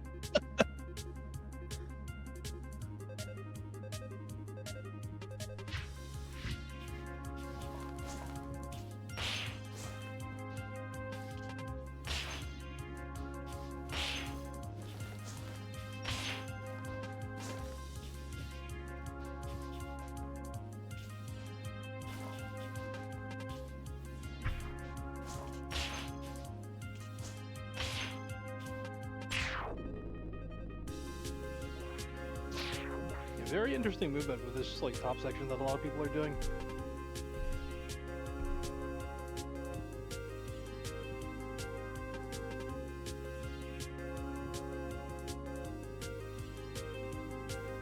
Cow and Miles helped each other out a bit.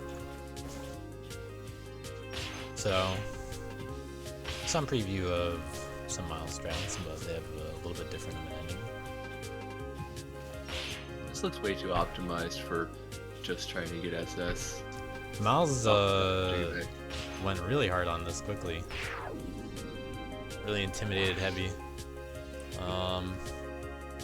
But Heavy labbed it out. And did end up defeating Miles. We were kind of meaning to, because it was like we thought that Heavy completed the run and Miles instantly challenged, and we were thinking like, okay, Cool if people want to do challenges, just challenge Heavy. But Miles actually did it first.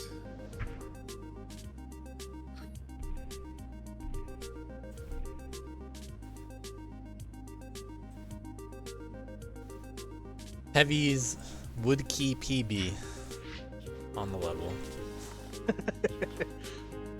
Heavy got the Woodkey for his team and decided this was good enough. Goes all the way back and forth. Yo, that's crazy, actually. I was wondering if anyone would do this, and what a what an optimization at the end too. Oh, that ending was. That ending's very cool. Let's see here. That's top 50. Nice.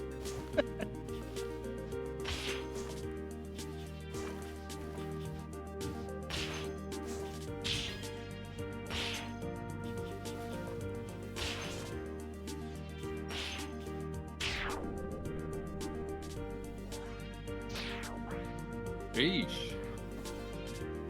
Pretty cool route.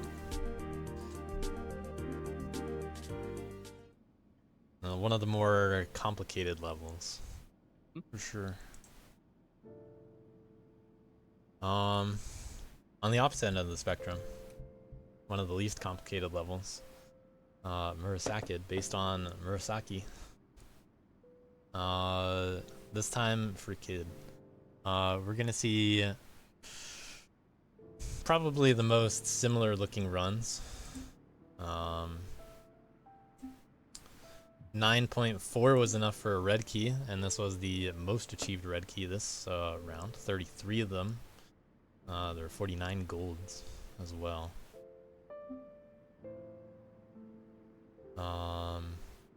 Heavy tying Fishy for that red cutoff. Fishy just doing enough to get red. One quick run, probably got it first try.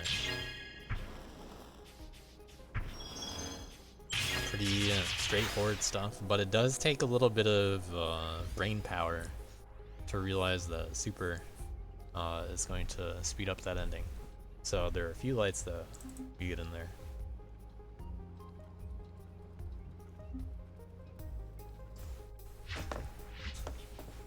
Issa finally around for a DLC round. Showing off some of those strats that you'll see in some better pace runs. Whoa, how did they keep that ceiling slide so long? Oh, indeed. We're probably gonna see a few more people do that. I'm just gonna skip the top 10. So spike jump, one of the first things that people do, and then ECS is the second important thing after the super, of course. And we'll see if there's anything more after that. Well, that's red 2 for you. I personally thought that record here would be a little bit more contested. But didn't see much action after red 1, or after day 1 of the level being out. Into pop, defending the level for V ceilings a bit. Yeah, I think I was playing this in general VC with Cow, and at some point JVC and Camel popped in. Yep. But after that, until Into God record, there really wasn't anything else.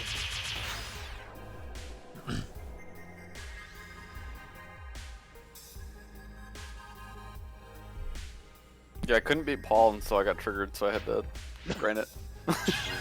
Took me like 45 minutes or more to beat Paul with one, but he got in like 5. Wazzy would get an ECS. Relatable, JVC, relatable. I think ECS saved a little bit over 0.1, something like that. Done well. I don't know the exact detail. Yeah, I mean, the big thing with the ECS is that like it allows you to land with a basically max slope boost at the top of the slope, so you can get 4 dashes out instead of 3. And then... Yep.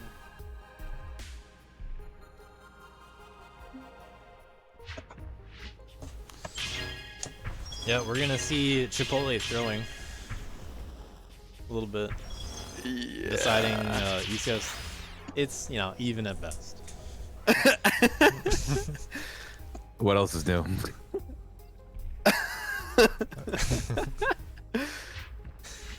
Dude, I don't know. They were doing all this just with the spike thing. And slightly better ADB setups at the beginning. So, when you're talking about optimizing this level, you're talking about optimizing the first section primarily. Because just hitting all the small ADBs. Yeah, all those small ADBs really add up. You know, getting after hit rise, and after all that, you can see Monster take the lead just with that ECS.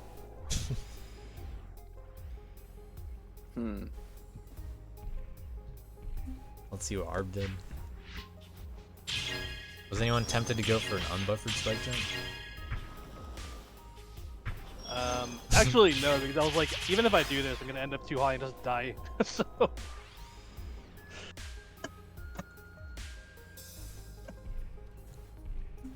Arb with that better middle, but I guess lost a little on the ending.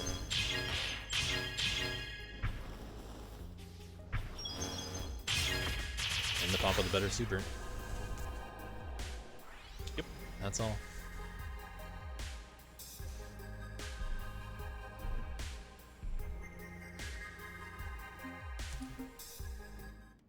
There we go. All I'm Just hearing watch is that if we replay a few did the times. ECS, we win. That's all I'm hearing. Yeah, dude. I mean, it saves over 0.1 from what I tested. Oh. Yeah.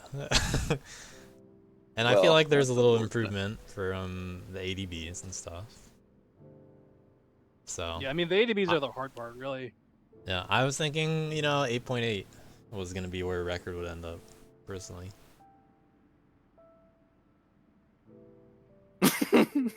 But yeah, maybe Fishy could have done it. We have Dude, the I don't know return of why. heavy macro on a much simpler intro to heavy macro kind of level. Pretty good fit for it. This also included a challenge between Heavy and Cow, which, as you can see, Cow won here. Cow's just too good.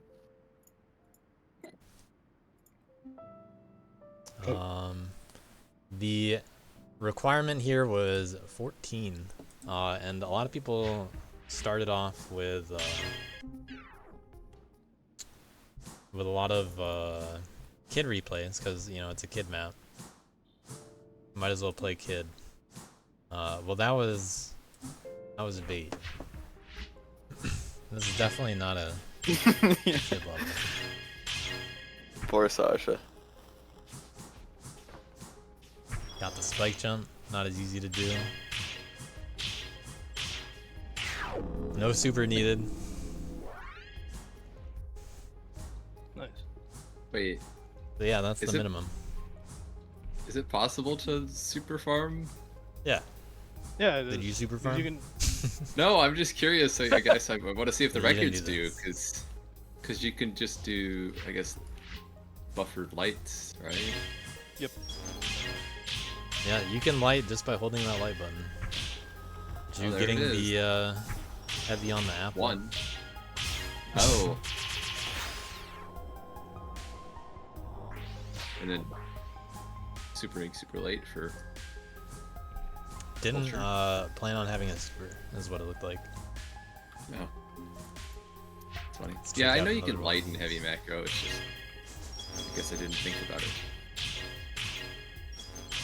Magma Peach with Oh. several extra lights. Man, Magna Beach made it look easy. They're probably gonna have like 150 combo. Okay, Showing one how 11. lenient it is. Yeah, just hold that light button. It'll buffer it. Let's skip to some much faster times. Heavy deciding to not dash for a bit there. Hitting the attacks and the ceiling. Sub 12. Got a pretty good run quickly. Idle gonna show off some more intended looking strats. Including several lights. And a bit of super.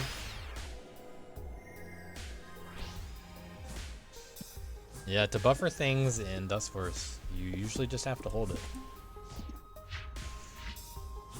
And it'll come out when available. Cow getting the dash jump at the start.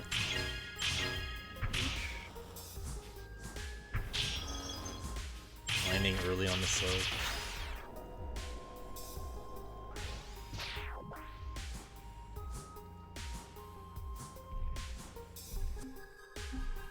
Alright. Pretty straightforward right there.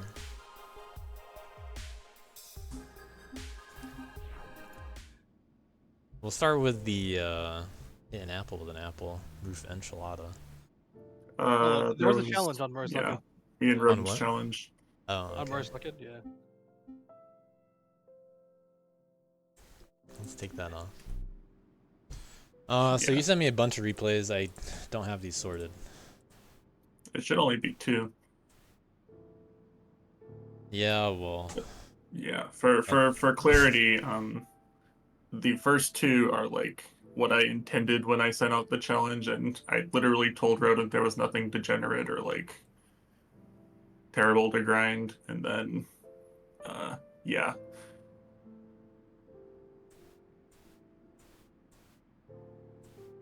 okay.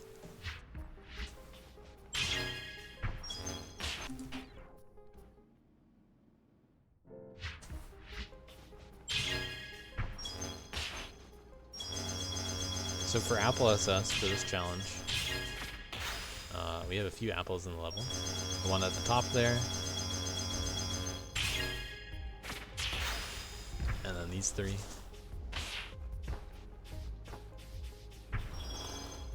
But yeah, nothing too degenerate, just light mashing. Which usually is something that I don't want in DLC levels. So I was very hesitant to even include many lights in this level already.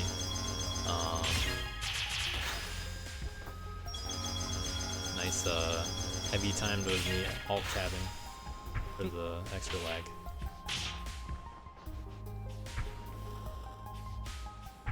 Interesting. Rowan goes back to get this boost. Well, this is an earlier variation. Oh, and super farm. Okay.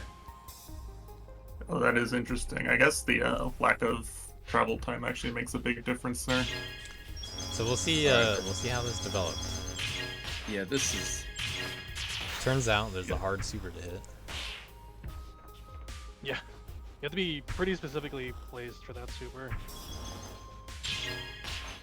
Yeah, it's not like super precise, but it's pretty precise. Yeah, it looked pretty rough. It also saves like 5 seconds or something. Eh, probably not that much, but enough that Well, it cuts out an entire super farm basically. So. Yeah.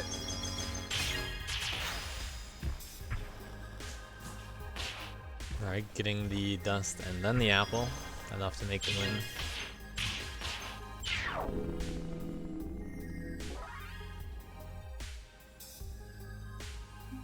Yeah, I was like, you can obviously save a bit of time by like sending it and just kind of hoping you get it, but I was like, I needed like a visual cue for that, so I lost some time on that, but GG, ended up being fun.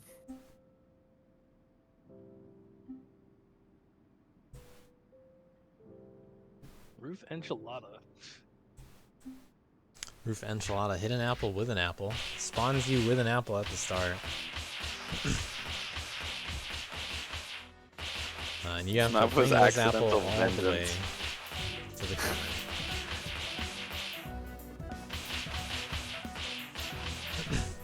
Showing some of the moved around pieces of the roof end background.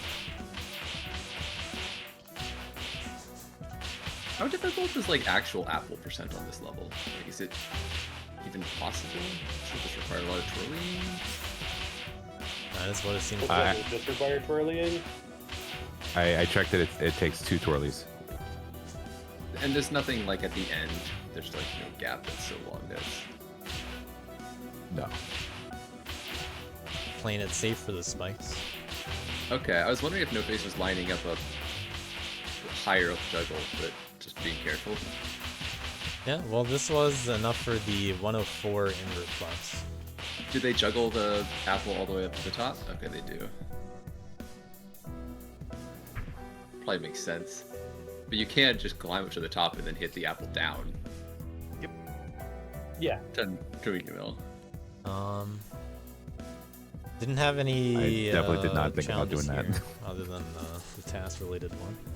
I think I did that. So let's just watch the master work. Skyhawk's the king of apples. What? Oh man.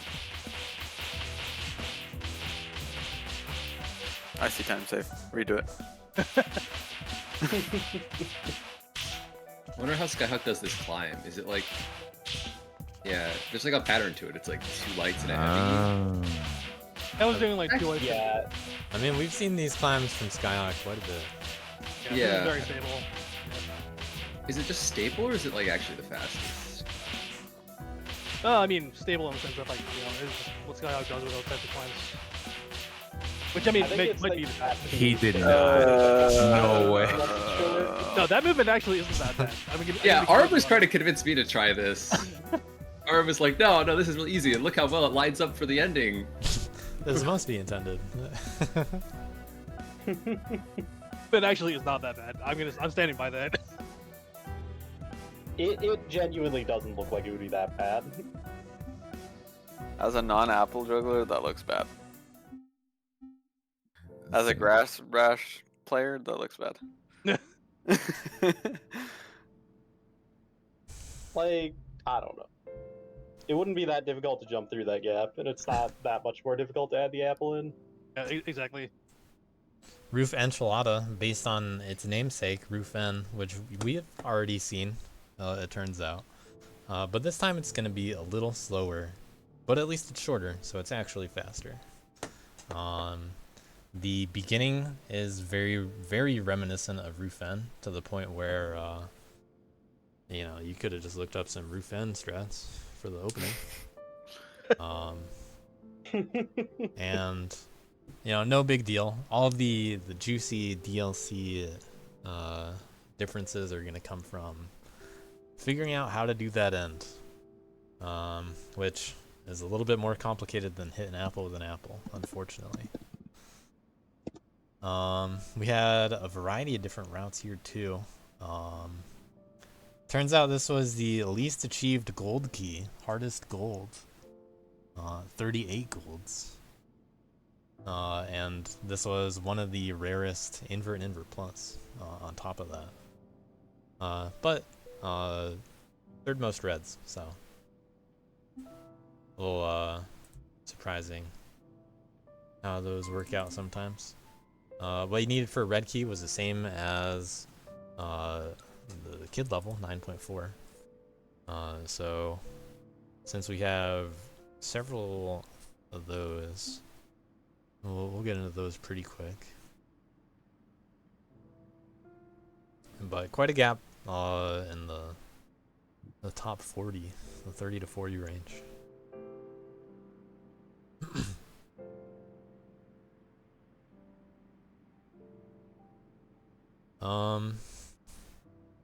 Not many people getting the 10-second time. But let's just click on one of these, I guess.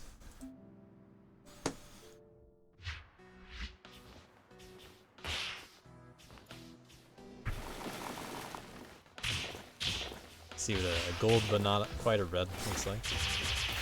Mostly intended looking kind of strats. But that ending gets pretty wild when you dial it up. Yeah. Yeah. Skip That was our unintentional vengeance. Vengeance? You guys managed to make an ending worse than Revenge. Well, when Cal was testing the state he was testing out of, everything just worked like so easily. And he knew that his state was a little bit behind. Oh yeah. Watch mine for skipping stuff because they do a weird lineup thing.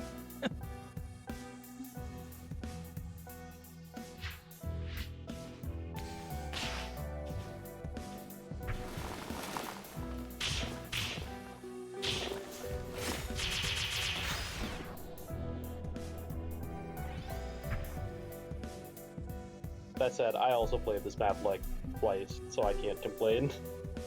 I didn't realize you didn't have to kill that gargoyle. Dude, of course this would be like the one map I got about that a top 10 on. And I was just like, dude, now I have to do the actual ending. Alright, Alex doing a heavy then. Super. Maybe that's what Fishy did. Actually, Don did us the same team also. Paul says, ooh, interesting, as if our team didn't try that up like shit ton. Yeah, I was gonna say, this gets into the problem of this map, which is, if you miss one of those turkeys, you just lose like 0.1. Turns out it's really hard to hit all those turkeys. Really hard and sometimes impossible. And a lot of people didn't do it. Yep. Oh, wow. Yeah, I don't know, it seems slow to us. Because then you have to Top 10 kill the without gargoyle. even hitting the heavy. It really makes it sound like your team only hit the heavy. Wait, what? What? Sorry? What? Like,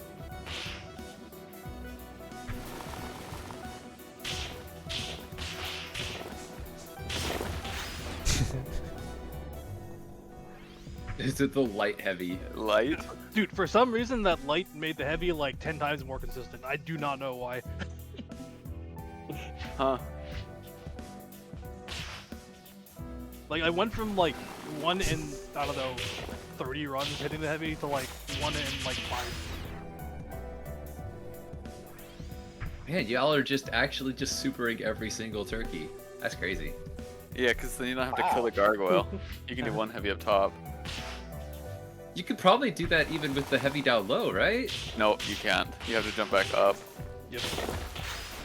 Wow. 2 lights and a heavy, and then Alright. heavy on bottom. I want to see what the record has. Oh, we'll see soon. Yeah, what? Did, Curious. I'm very curious if Masa did what Nighthawk did. And Paul did. Which is awful, by the way. It's so awful. Camel doesn't need a heavy. Damn, Camel.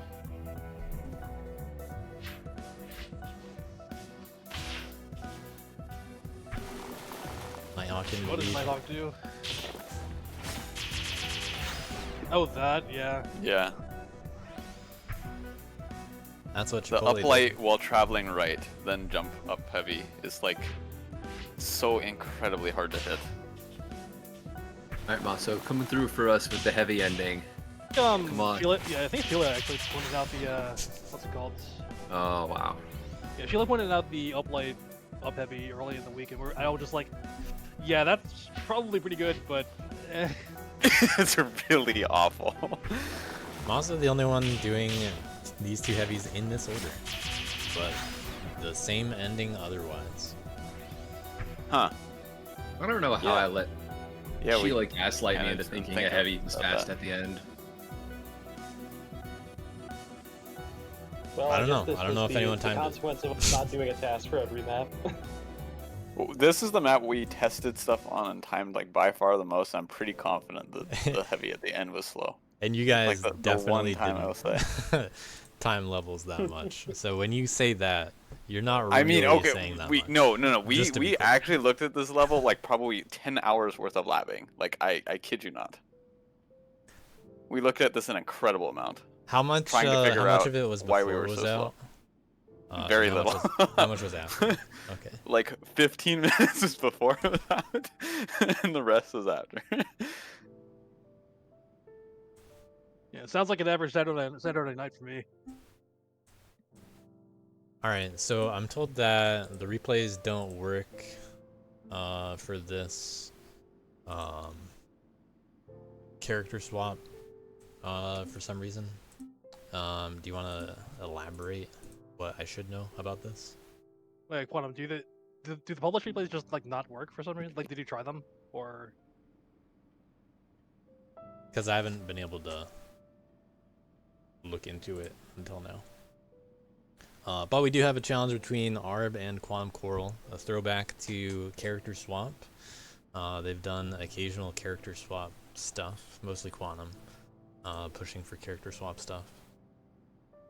The last few DLCs. It doesn't work. Let me. Or well, wait, Quantum, did you like try to watch it before the time, like the DLC time was up? Because they don't work at all in that case, right? Maybe I don't know.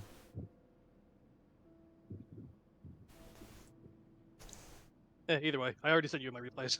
Yeah, I'm getting them now, and I'll see if I Yeah. can make them work. You know, worst case scenario, I can kind of put the pieces of them together. Right.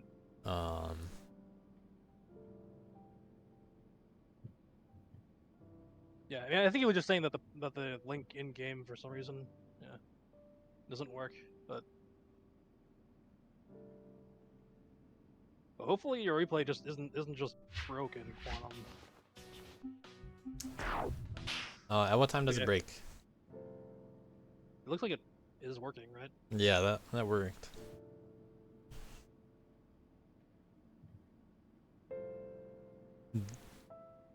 What do you mean by it doesn't work though? Yeah, did it just like not load when you tried to watch it from in-game Quantum, or Or a desync? Yeah, I'm gonna watch it. I'm just still I'm getting the other one. Yeah. But I do have one from each one, so whichever one I actually watch first is the loser. You can see the man counter in the on the screen counting up as we wait for the description. Couldn't get to load from in game. totally fine if we just use the replays then. Yeah.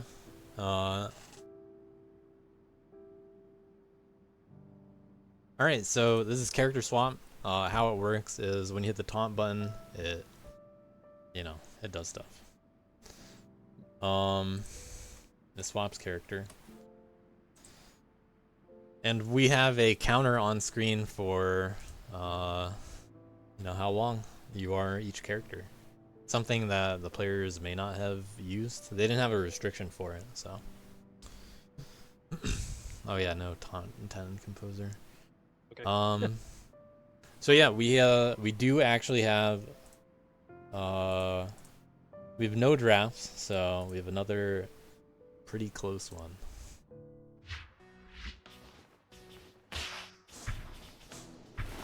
Nice little slope reversal. Double heavy. Oh my god. Getting the one heavy. 7765. Someone write down these character counts. You got 137, 129, 87, 112. Alright, here's Arb's run. Starting as Kid. No slope reversal. Ooh. Heavy light. One frame win by Arb again. God. With very different character numbers. Arb with the This two-piece guy. by 2 frames total. Oh god. Way more Dude, Kid. what's with our team and one frame Bobs? I don't know, This dude. You round. were getting them all week against Vault, dude. So. That's 2 challenge points per frame. Yeah, true. That's- Very that's efficient. Oh fuck. Very close one. Yeah, in a challenge we'll get to later, I was trying my hardest to pop ball, and every single time it ended up just being like a one frame bob, and I was so mad. Yeah, I thought the slope reversal here was slower. I don't know if it is, but I'd have to give it a free check. It's way cool though.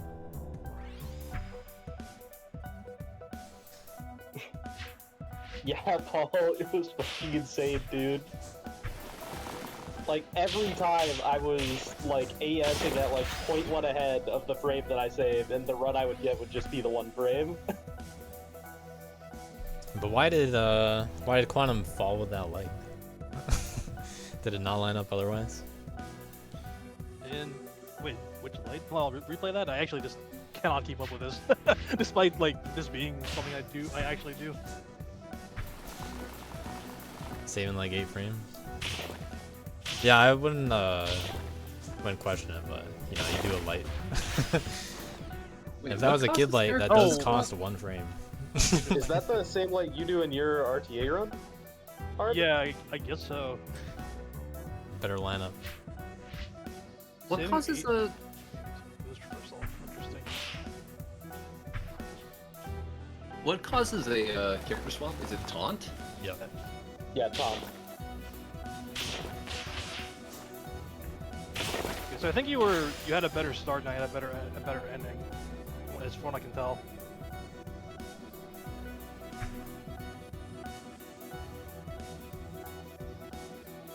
Because I was losing time. Oh, you like for right, Dust Brothers? yeah. I'm looking at other Okay, stuff. that, then. that makes more sense. Yeah, that makes more sense. Yeah, I remember seeing the dust spread in, like, the first time we viewed it.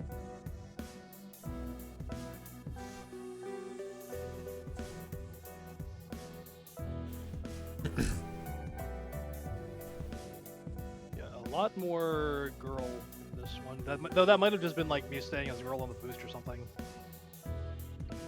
Actually, I mean, it's really a lot less of man here, and a lot more kid. Yeah. Going opposite on the characters. Rodent, can you manually edit in the challenge points, which really just means +4 to ARB? Yeah, I'll get that. That'll go in the round 3 players, and it handles it from there.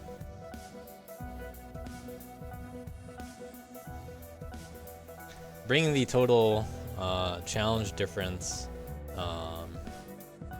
making that 41 challenge points to Kappa Crew total. 40 break. Putting them pretty high up there. Chipotle got 35, Wildlife Wranglers got 29, and V Ceilings with the 12.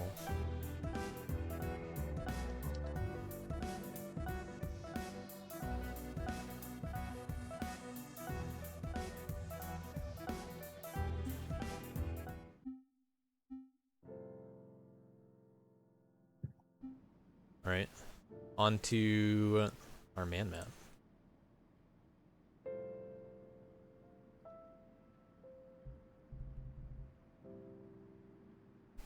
Ruined Canopy, not really that similar to Kappa Canopy. Maybe this is the Canopy crew, after all. Camel got this run within a few hours of the map being released, and it held on the whole way and just barely dodged the Maso bop. Maso tying it with about an hour to go. Here I think it was 11.5 is what was settled on for Bread. Yes, 11.5. All right, so we got 19 of those.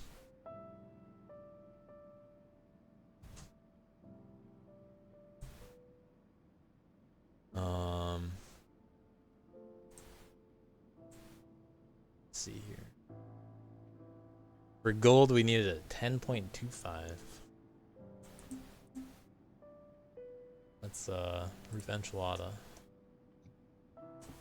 For gold on this level, we needed a 13. That's the real number. Rodent and Foxy.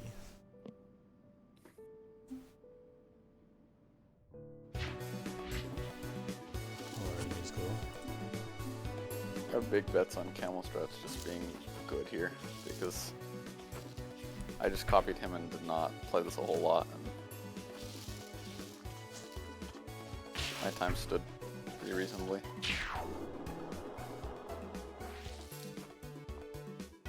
So I think Camel found something.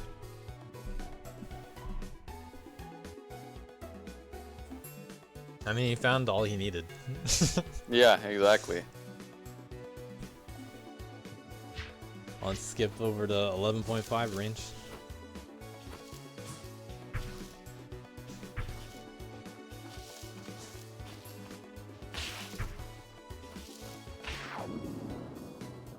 Pretty clean run, looking mostly like the intended stuff.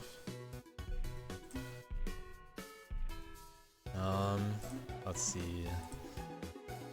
Arb, is your route basically the intended route? As well? Yes. Yeah. Well, we'll see if Sheila does that too.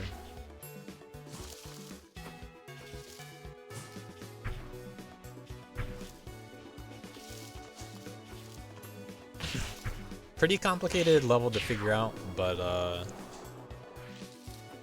not sure how much variation we'll see in the strats, honestly. Yeah, it looks more complicated than it really is. What I'm saying. Yeah. Dawn to Dusk with a different opening. A little behind. But better ending. Even the downlight. I like this map a lot. That downlight, reminiscent of a strat back in DLC 4 on Virus Coil,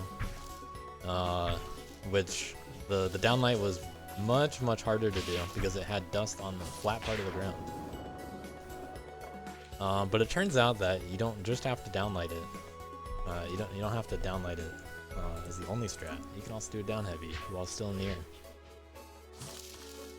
Down heavy also a very convenient heavy for the beginning.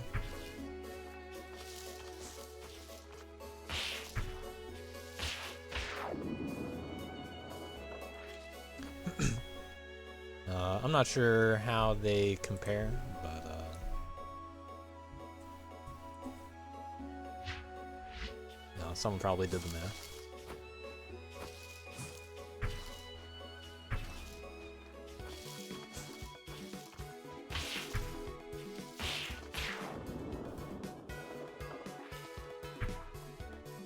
Fishy actually ending with a light there. Interesting. I don't know if that's any faster.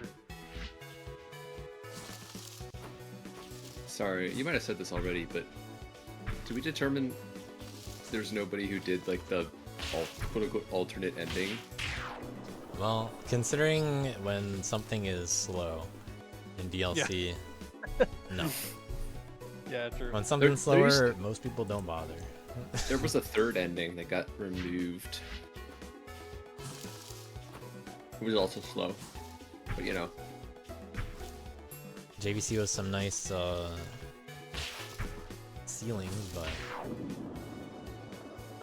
lost a little bit in the beginning. Still clutched it out though by a few frames. Mosso, better though, landing on. let's see what's here. Doing the different start. Only the second person we saw do that. Yeah, I think I remember clocking that as like tied. I don't quite remember if that was true though. And doing the down heavy. Ooh, that's cool. Didn't see that. Let's see what Camel did. Camel with a slight lead at the start. Messes up the 2 dashes. Camel's accidental air dash. Still good enough. The down heavy is actually really cool though. I didn't. I just missed it completely.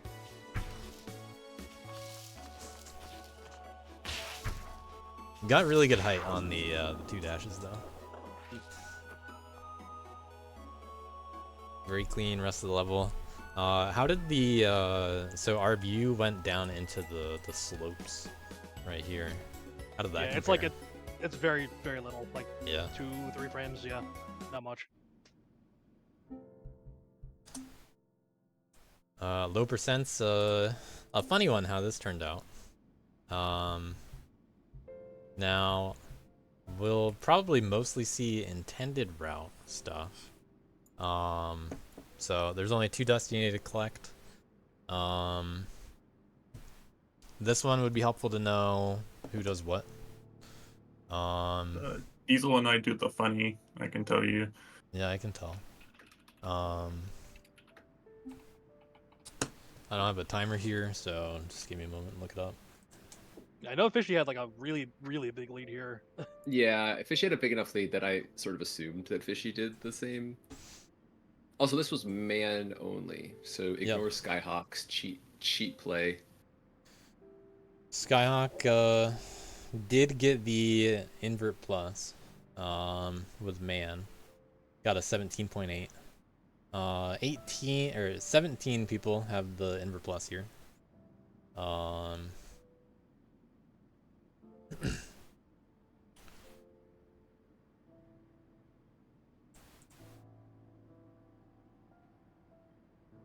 I'm just gonna look for intended. Can't scroll down.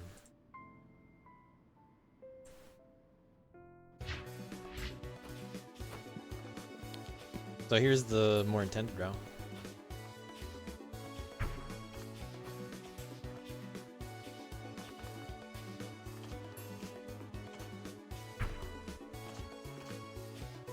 Yep, this is all pretty standard.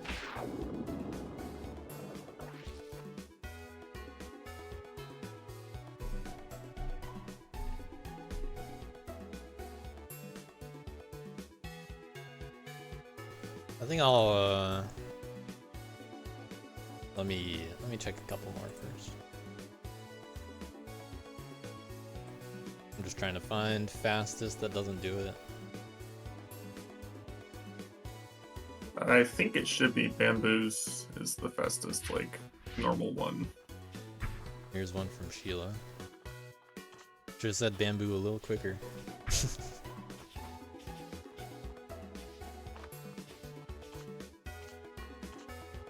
So this is gonna do a different ending with iteration order. Now. Wow. I swear I tested this. I promise you I Now, tested this. I don't know who ruined this for Kappa Crew, but I swear that this was tested, as said. I'm sure someone moved the end flag. This end flag, I'm pretty sure it used to be over here. Like, unspecific. But now that it's over here, we have iteration order fun stuff going on, which allows It you used to be in the middle, but it was ending on spikes, so I moved it up higher, and then we got rid of the spikes and never moved it back. And it turns out it moved past this line. Well, how is that Yeah, I important? was gonna say, like, What kind of shitty game is this? Test this. Well, that was not the only funny thing to happen. Big Yeah, Diesel this other somehow thing is more- discovered that there was another thing slightly wrong. Now, This is a bit more some of you may not have realized that there are a couple checkpoints in the level, including one right here. So you get the checkpoint, you can even get dust if you want, and then you actually spawn in the wall somehow. Yeah, it turns out we just forgot that checkpoint somewhere in the Yep. first version of the map, and I mean, it wasn't even forgetting about it for me. I just didn't know it was there. The checkpoint used to be somewhat useful because there Oh, was God. like spikes in the map. I assume that Fishy also yeah, I discovered this. could not believe anything else, honestly.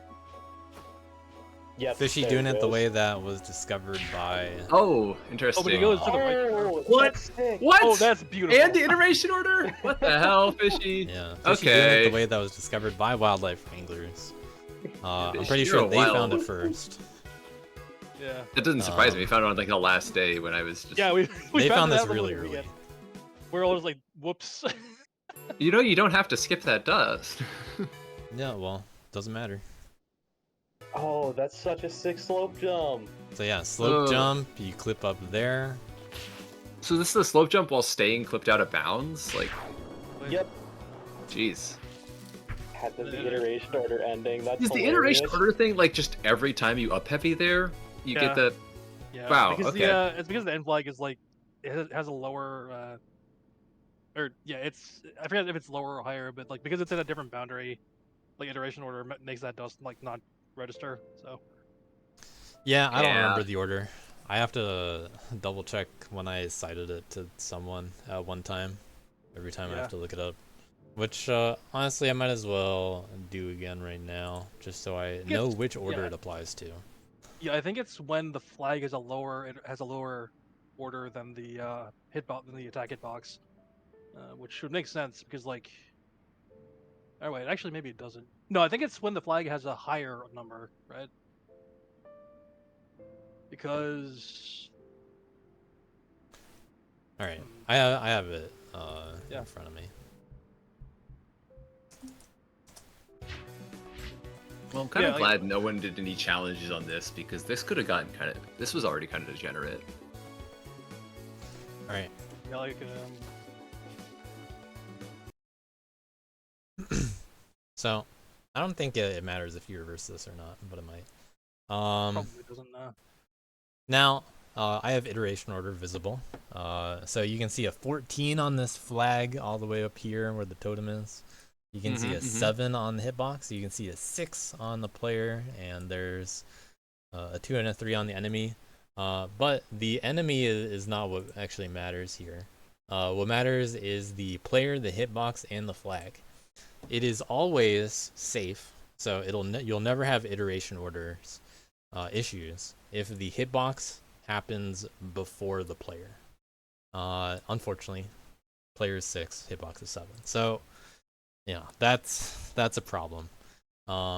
Iteration order becomes problematic if it goes player, then hitbox, then flag. So player is the lowest, then the hitbox is the next one to register, and then the flag registers. So what you actually see happen when this heavy happens, you'll see that there's a frame where you hear like the rustling of the leaves, and you hear the start of the the start of the heavy hitting. This is so what happens is, the hitbox registered after the player, and then the flag would at this frame register. All right, well, the enemy is gone. That's great, because the hitbox happened before the flag. That's just what causes it here. But you'll notice that the dust isn't removed yet on this frame. On the next frame, when you hear the smack, you'll clear the dust. Now, this one frame queue difference between the rustling of the leaves and the smack is indicative of when iteration order can matter. But for those of you who do not have that, very precise way to tell this sound cue, I can, I'm sure we can all empathize with not being able to understand the sound cue. There's one frame difference. But hey, if you know the sound cue, you'll always be able to tell when it works and when it doesn't work. Yep. But that is a way that you can look it up. So just to reiterate, iteration order will be a bad thing. It'll be bad for dust collection if it goes player, then hitbox, then flag.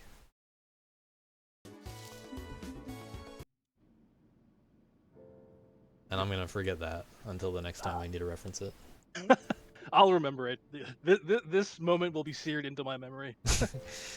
When I look it up, I have to go to my DMs with Camel and just Control F iteration, because he's the person that asked me about it and made me have to look it up.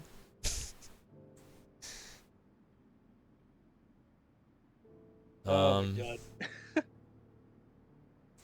All right, that's a low percent. That's all the team maps too. We have 3 pre-made levels.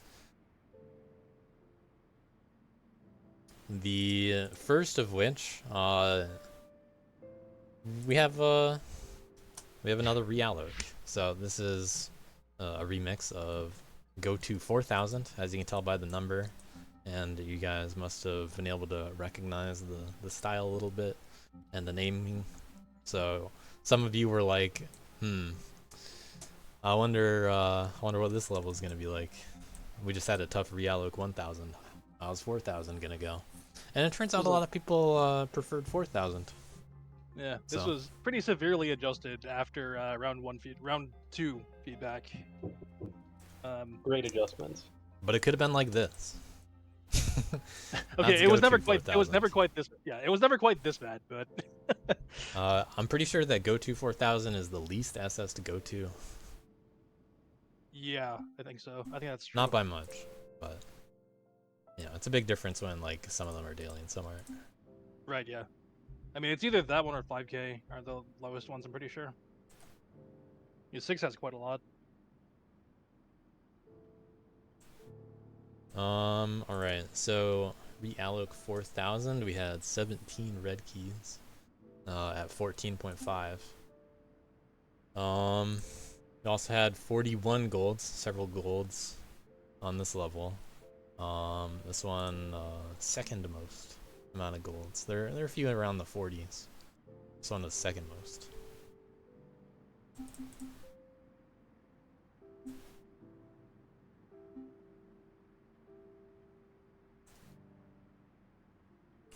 Do we have challenges here? We had a bunch of challenges. We had one between Swift and Mitesh.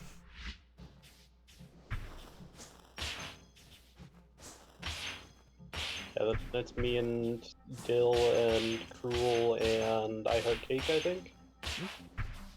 Yeah, also shoutouts to Mitesh for getting subbed in on this and still putting up a really good run, like, halfway through the round. Yeah.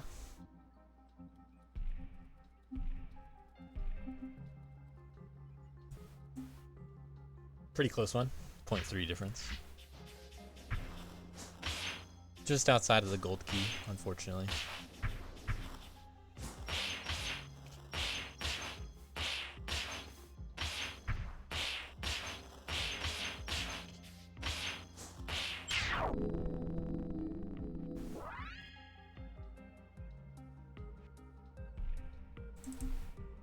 Just so. Cool runs.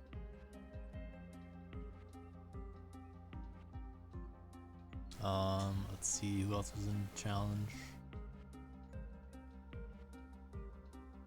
Dylan Avenged, separated by 1 rank, but 0.2.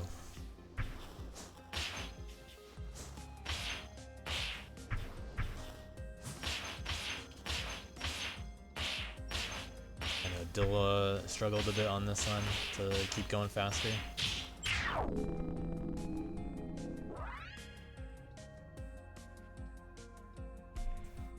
Yeah,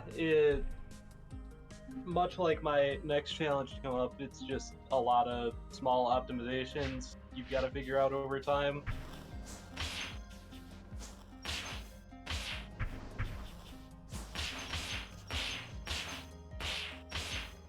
Mostly what I learned is that these ceiling boosts save so much time and you need to stay on them as long as possible. Yep. I was teasing Dill a little bit in the Chipotle voice channel because he was just having trouble, figuring out where to save time. Looking at other people's replays on his team, and I'm just like, man, I wonder where Camel saves time on you. The whole time. Just saying stuff like that. How could you possibly save point however much that would have been? 0.7? Something like that. Let's skip into the reds. We had another challenge between Cruel Gamer and I Heart Cake. Cruel ending up getting a red on the map.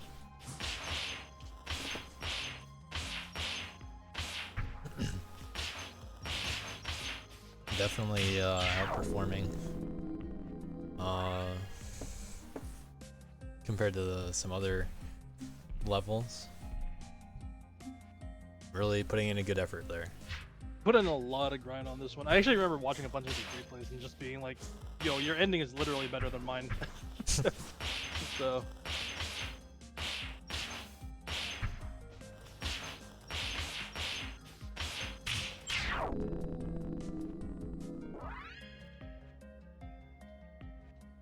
Apparently, Glass is saying to watch his replay.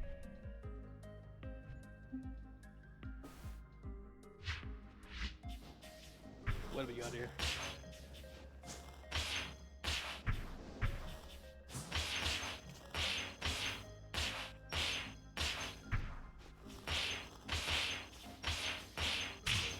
Alright, doing a light in a different order. Actually did it.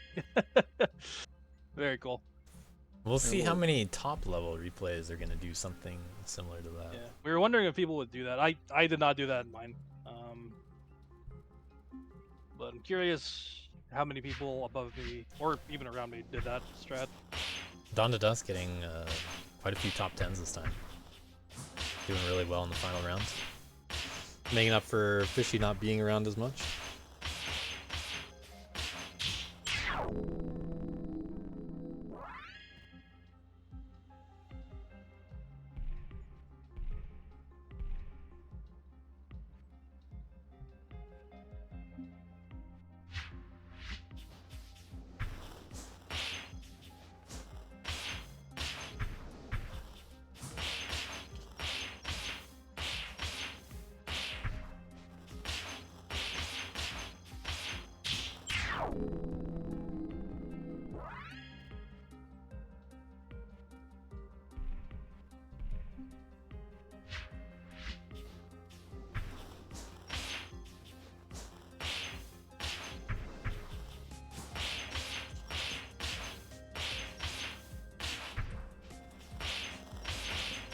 Arb showing off the primarily expected route.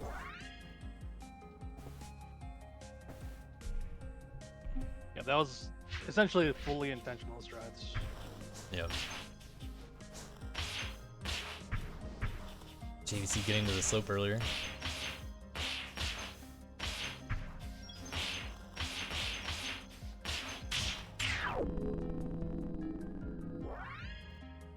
Looking like a better ceiling boost to the end there.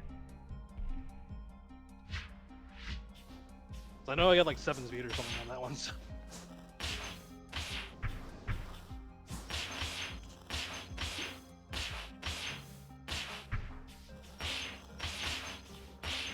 Camel the uplight, the turnaround uplight.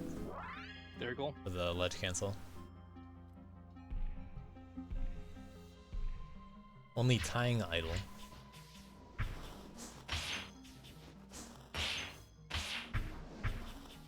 Idle grinded pretty hard to try to bob Fishy at some point. But I had to move on to other levels.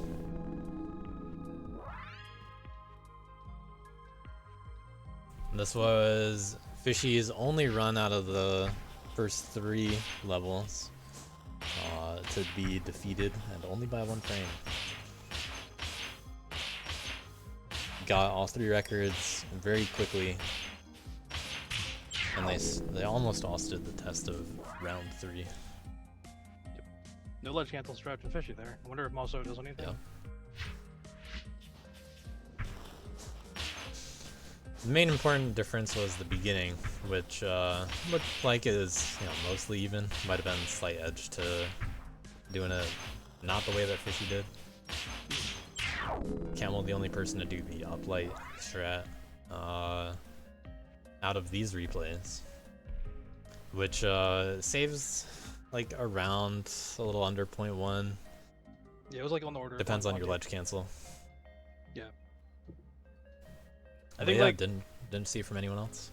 I think in TAS, I measured it as a 7 frame save, but that was with like a 2 frame ledge cancel. So yeah, Yeah. The 2 of us and Ukis were doing our best to cheese that area. Yeah. It's quite a few changes over time. One more look at Mosso's.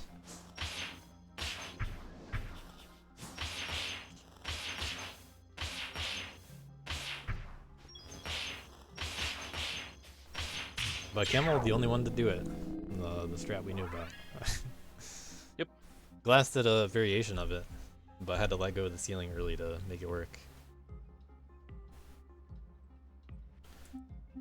Here we had oh,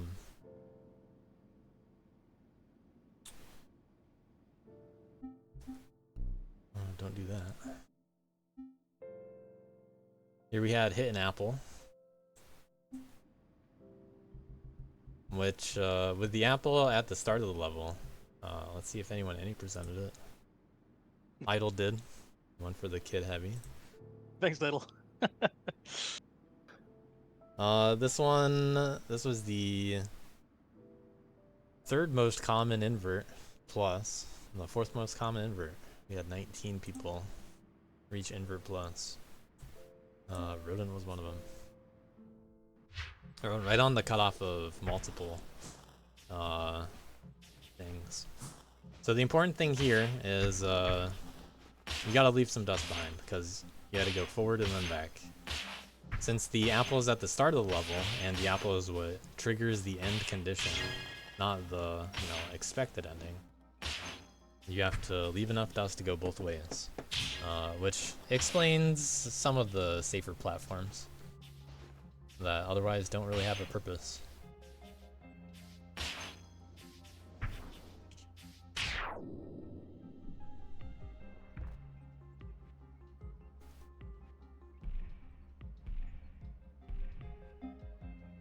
Cow with the man run.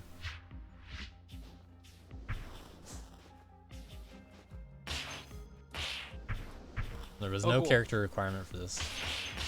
Yeah, I think Uggies and I were both thinking this was gonna be a worth run, so we'll do some variants here. Yeah, we never really thought that there was any strict dust to get. It was just like, if you want to be fast, you're gonna pick Worth. Yeah, exactly. That was really the only thought that went into it.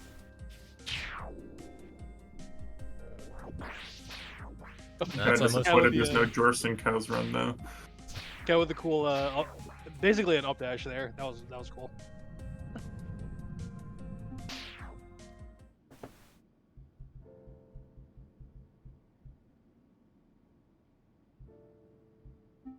Camel doing his kid though. Yeah, this is an interesting one. I wonder. Skipping that duh. I'm not even sure if that's intentional. It looked like he intended to do that, but not something you would see done intentionally almost ever.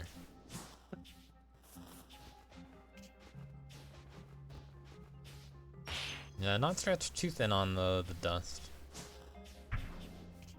I mean, I guess it just makes it a bit safer. I guess. Yeah. And the Terra.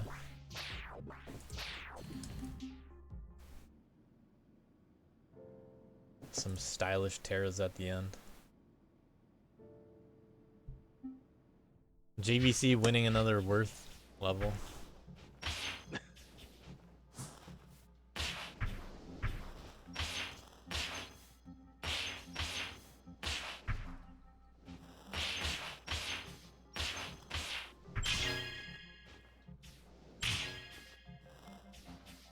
Saving some attacks.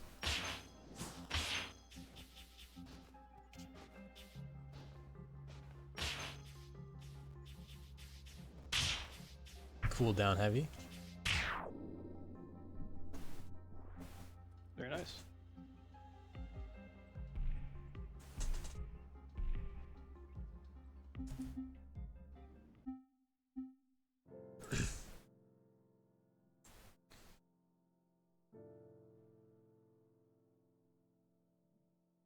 All right.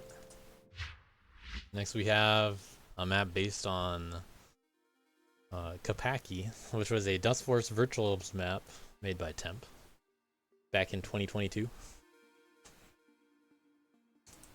As you can tell, it looks pretty similar, especially the start right there. I should watch low percent. Well, we'll peek at this first. But yeah, a little more concise, a little more constricted, more CZ style. CZ helped with the gameplay and helped put a lot of the virtuals together. Is low percent going to be the same as any percent on this, or do I have to turn on anything? It should be. Actually, I don't know. Does Sheila just have a? Alright.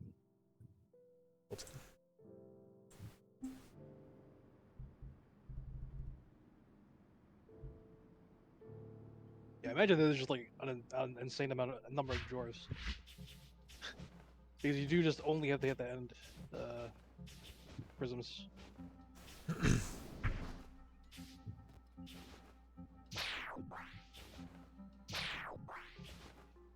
Oh, you're going for the Not even first try.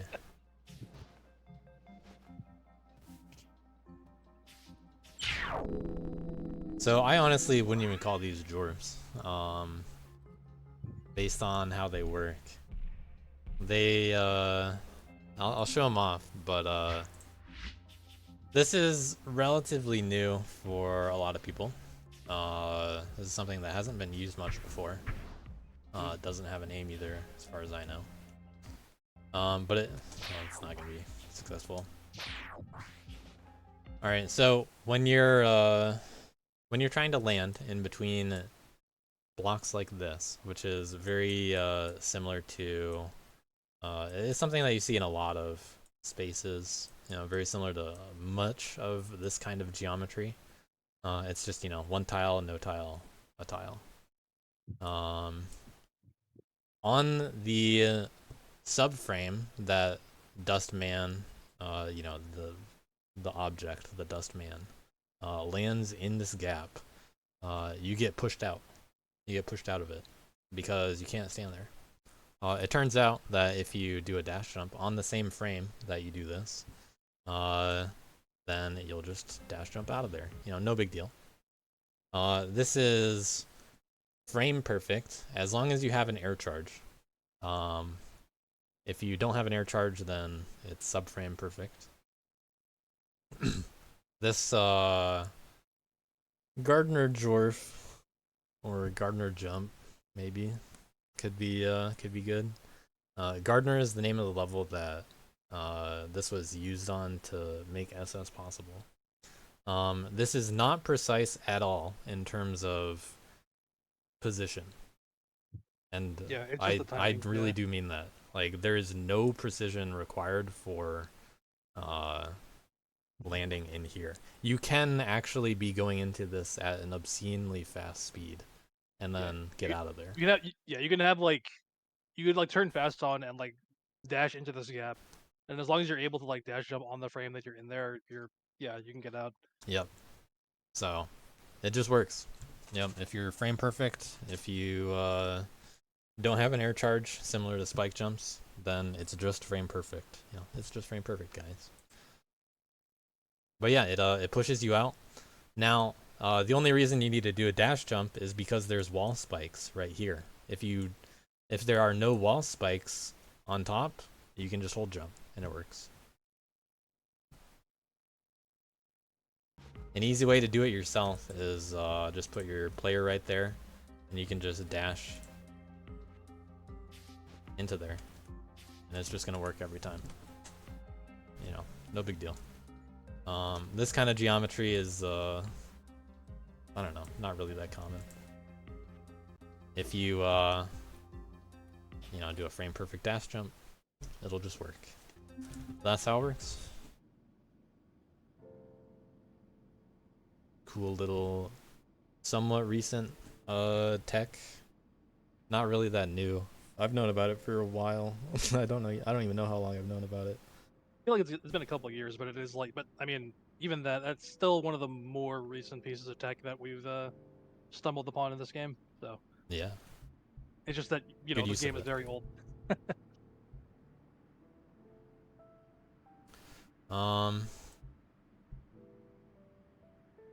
What about low percent on this level? Did anyone do it? Since I have low percent still up for some reason. Is that the right number? 32? I don't think so.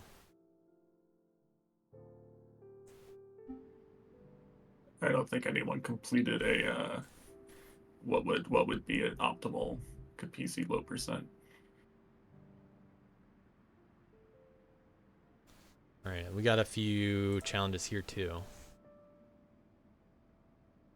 This was a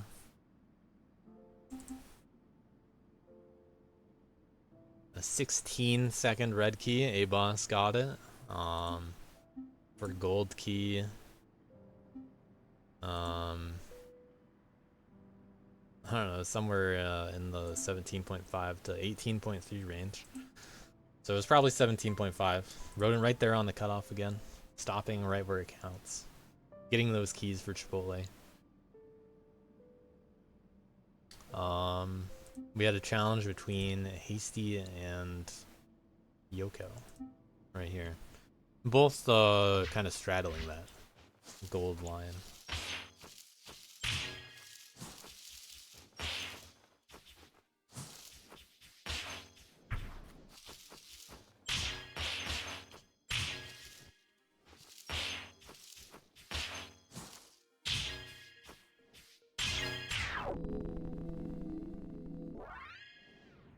With a Terra.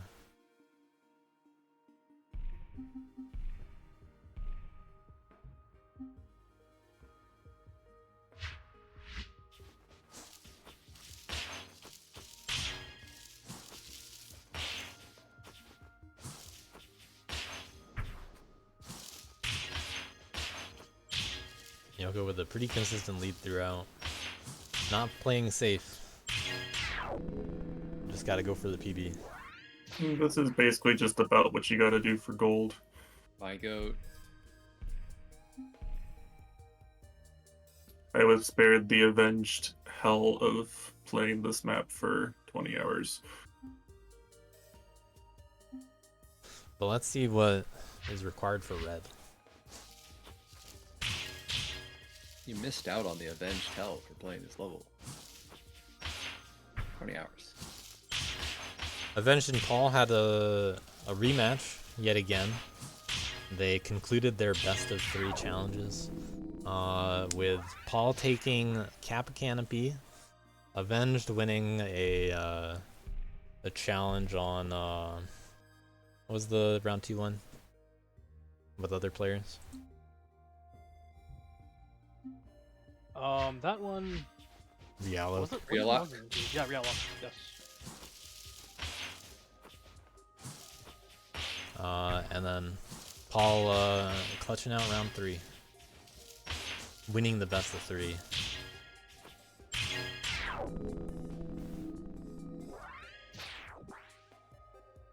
But not by much. It was a tough one.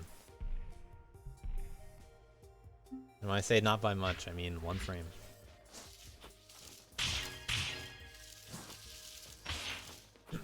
The Curse of Ra was very common in Chipotle channel. Yeah. Every I guess time, yeah. every time Avenged grinded a new challenge, there was a new Curse of Ra going on. Yeah, I guess our fault was not invoking the Blessing of Thoth. Holy moly, I can finally talk. Yeah, this map sucks. I hated this grind. I have no idea why I accepted this challenge. Quantum, is your PB the same route as the one that you sent or not? Is it the same or different?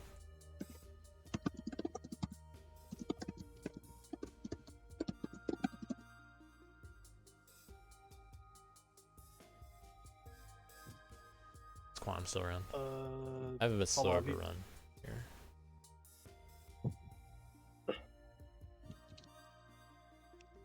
Alright, well here's a replay from Quantum. Wait, what does Worthman do here? What Doing the some skips. No big deal. So Quantum was trying to get a run with some of these strats. What in God's name? Few extra dwarfs and terras. Not sure exactly how close Quantum got to it, but this is his PB. I think he was saying this is a good 15-4, like pretty. Oh, I ended up not doing that route. Yeah. Team V Ceiling is the only one exploring Worth, or having success exploring Worth at all. I know Quantum had like a really fast PS any percent. I was curious if there were some strats. Yeah, I had looked at Worth early, and he seemed to be slower than Man, and this doesn't look too different from what I was looking at. But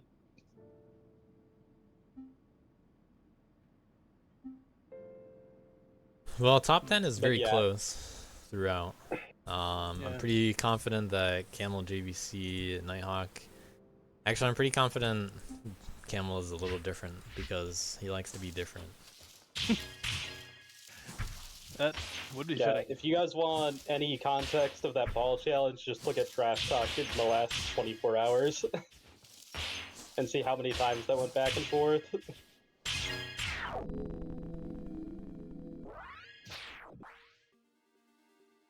I was like ready to be done with that level, like after the 3rd bop of the night, and then I get pinged again, and I'm like, Yeah, we were. I I was have to load the map again.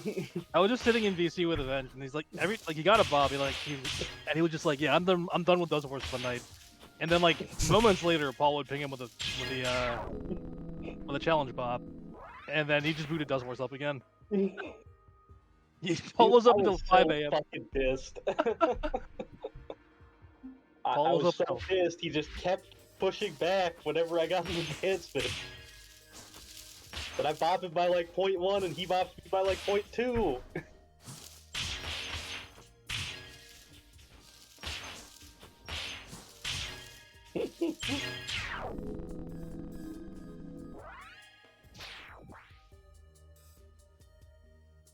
Yeah, dude, my hands were cooked last night.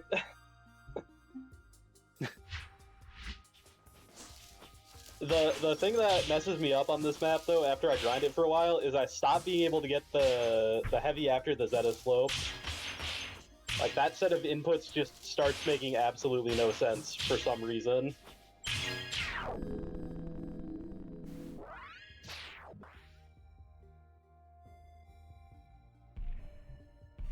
Yeah, dude, the inputs on that Zeta slope are so hard because you have to do a like Zeta to the right, and then you have to do a left heavy.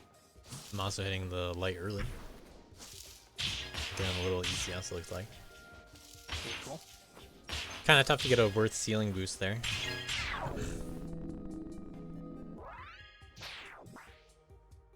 We actually lowered some of the spike platforms fairly late, so that worth could get an easier ceiling boost at the end.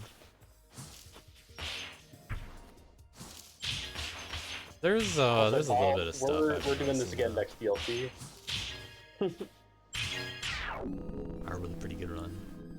Yeah, this run's unfortunate because I had a Jorf that loses me, I think like the exact amount of time I needed for record.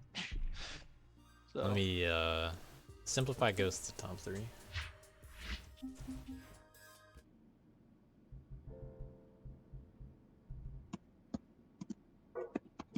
I'll just watch Arbs again.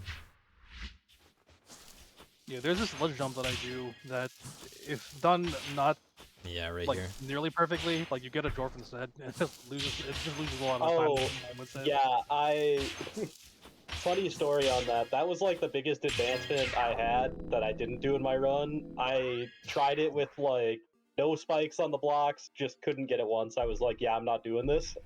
And Chipotle did not try it.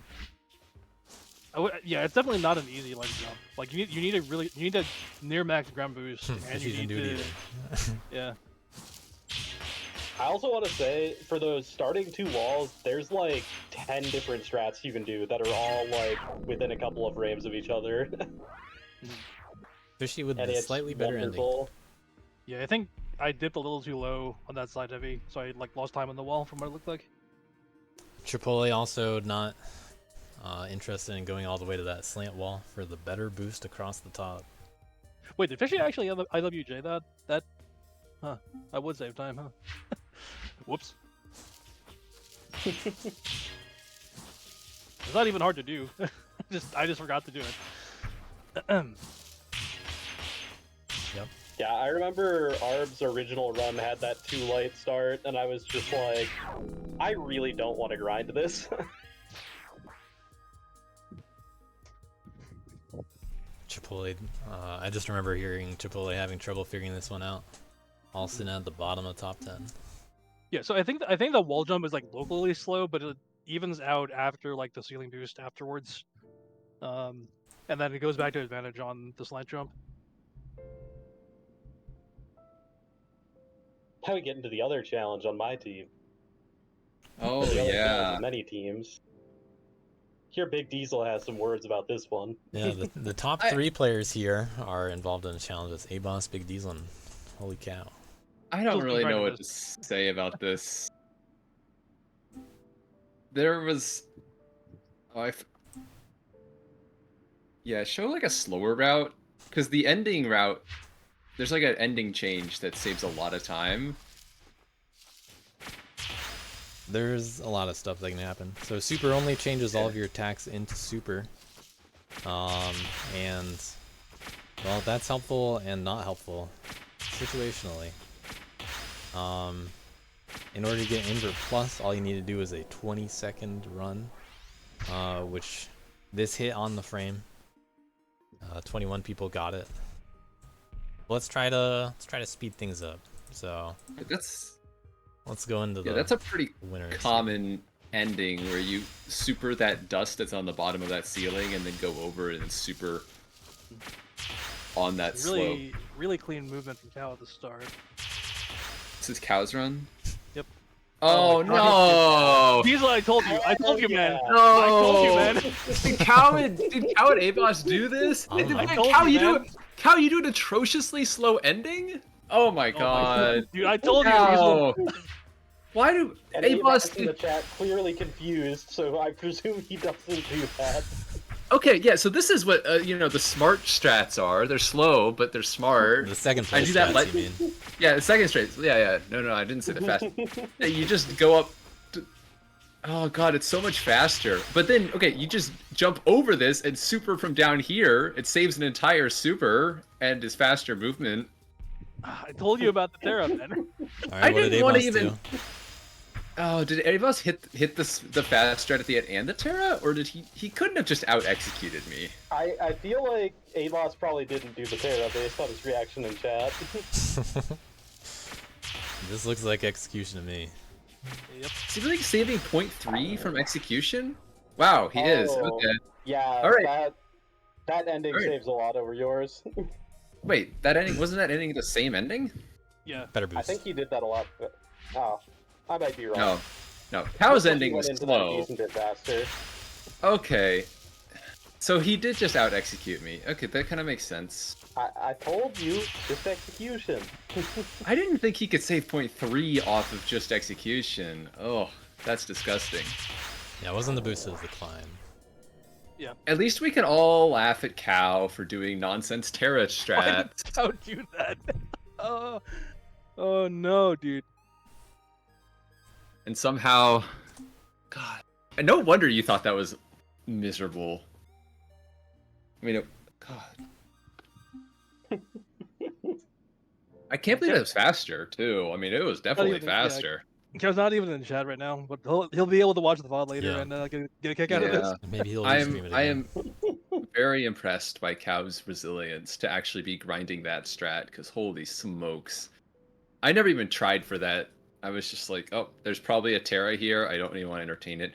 I'm still kind of pissed that A-Boss got just total destruction with just better execution. A-Boss was so far ahead, I was like, oh, A-Boss must have a new strat. Nope. Just Man. better at the game.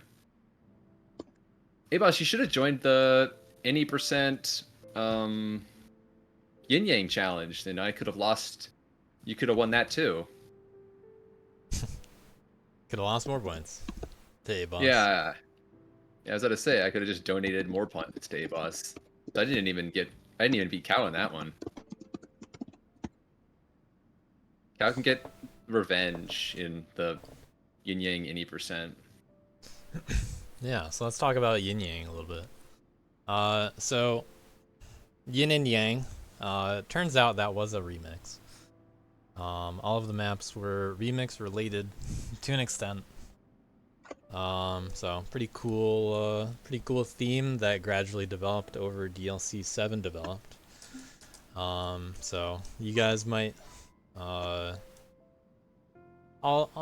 for fun, I'll show these records, just so we can revisit the past, and you can be like, oh yeah, I remember that part. Oh my god, why isn't it changing? So Yin and Yang, really cool to pull off. Camel and I started this. We started all 3 of the maps together. You can see all of the cutouts in Desert for Death. Some people, they were a little skeptical. They had their conspiracies about, like, what are these cutouts? Maybe it's related to the invert. Well, it wasn't, turned out. Then, it kind of died down a little bit in terms of, how much attention people paid to it. But when Depth came out, there were a few people that felt, it was kind of similar to Desert. And one person in particular, No Face, is the one that really noticed the similarities, and drew up those, tied all the red yarn together. The conspiracy board. Against the board. And what No Face pointed out was, hey, you know what? I remember this. I remember that in Desert. I remember other stuff you can't see quite yet in Desert. And he got some of the pieces, but he missed some of the pieces too, as did everybody else. Like, you know what? This section, that's in Desert. That's in Desert too. You know, all of the geometry right here, along the top of the level. Hey, guess what? That boosts in desert. You know, that's that's pretty interesting. That geometry up here, these two prisms, that's shared with desert. You know, that geometry on top of the level there too, that's shared with desert. So depth is a lot more subtle about how it has desert geometry in depth. And it's also a little bit longer. And it has only some of the prisms, not all of them. It does share all of the heavy prisms because, you know, that's where the spoilers come in. But at a certain point, you know, you don't really see the similarities over here. We're already past the ending of Desert. And I did say, when Desert was released, that I intended to release another version of Desert. Which, you know, was true in more than one way. I do intend to release a Desert DX in the coming days, you know, now that DLC is over. But you know, no one really got the full pieces of the puzzle together. They were close. I'll just show it off right here. So when you look in editor, every tile is represented by either this is a tile from desert or it's a tile from depth, or it's shared space where the yin yangs are. You know, it's open in both levels, kind of masking the mystery a little bit. So let's see what it looks like in action. Golds. Let's go to 38.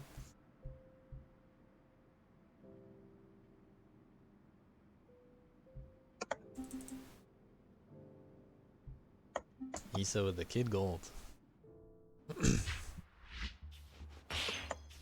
So like I said, Kelma and I worked on all three of these maps at the same time.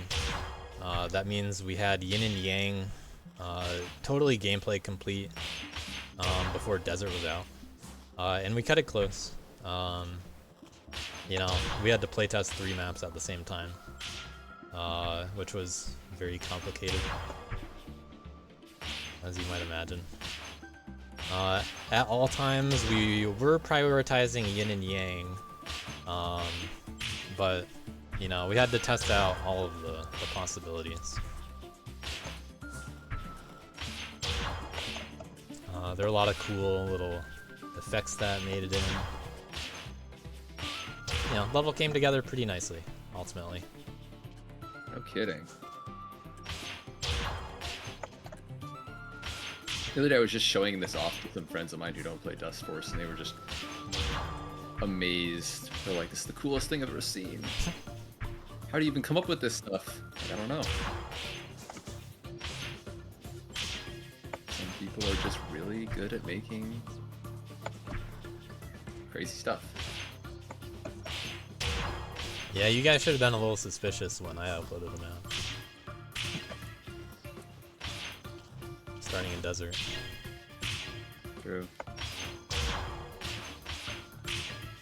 I did think it was odd that you were uploading a map. Best new map maker 2023, Xanda. Like, unironically, I was like, huh, Xanda doesn't upload maps very often, that's odd. Yeah, the last time this guy uploaded was CC5. Huh. And that was a surprise. Well, we had our DLC 7 surprise, and it had its hints in there. I thought, honestly, a few more people would catch on, but it was only Chipotle that, you know, really figured it out. Do you think that contributed to their victory overall? Yeah. In the... I do. They were the ones paying attention. Yeah. You They gotta had be looking for all this stuff. A mind meld with the league itself.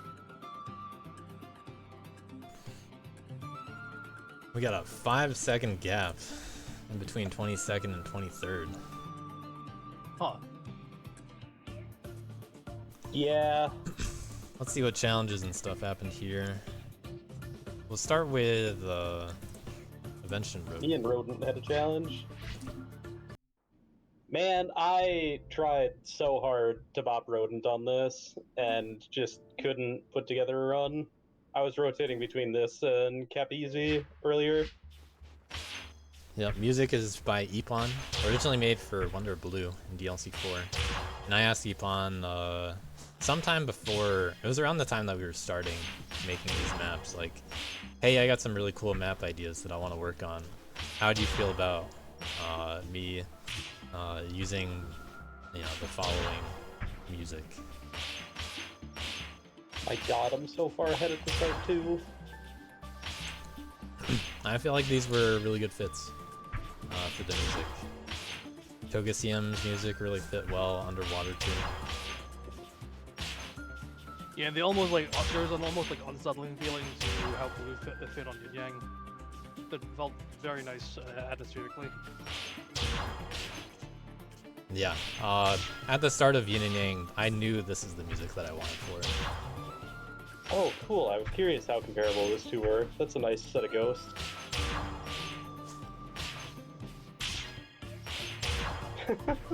I'm there.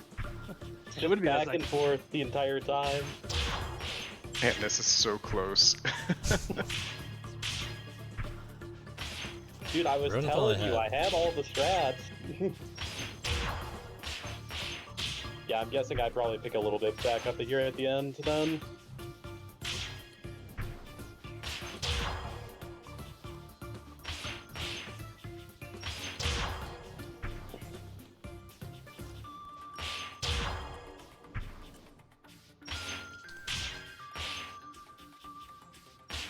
Losing a little time on that boost. Oh My no. god. Got it close.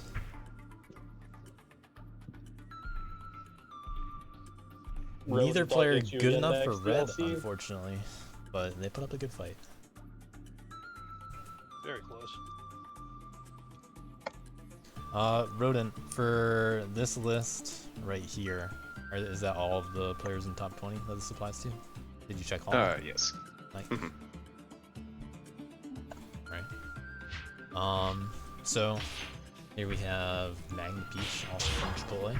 Might see some similar stuff that, you know, Rodent did, but, you know, everybody makes mistakes.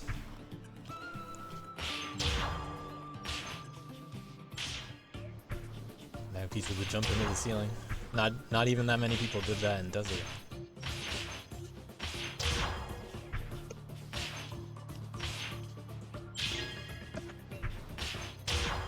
So thanks to Desert and Depth both existing, we have quite a lot of the strats already available, but putting those strats together, you know, it's challenging. It's a really long level for one, and there are new transitions between each one that, you know, might not line up exactly the way you're used to. You know, fighting muscle memory was something that Cal and I were very uneasy about from the start of the level, because we knew it was going to be tough. You're fighting muscle memory that you've learned for weeks at this point, and Essentially a month. Magna Peach losing a bit to Rodent there. Gonna have to bring it back. I That wonder final where. boost, yeah.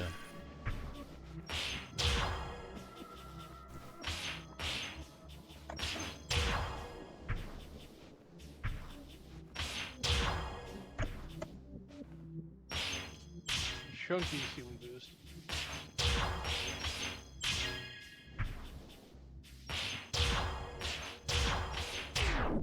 Yeah, Paul, I'm gonna save that for later. You'll see why soon. Let's see, and someone from another team we got. Got Wazzy and Cow and Duck, all from different teams in the 147s. Let's put a few ghosts up. Gotta restart the music every time I do this.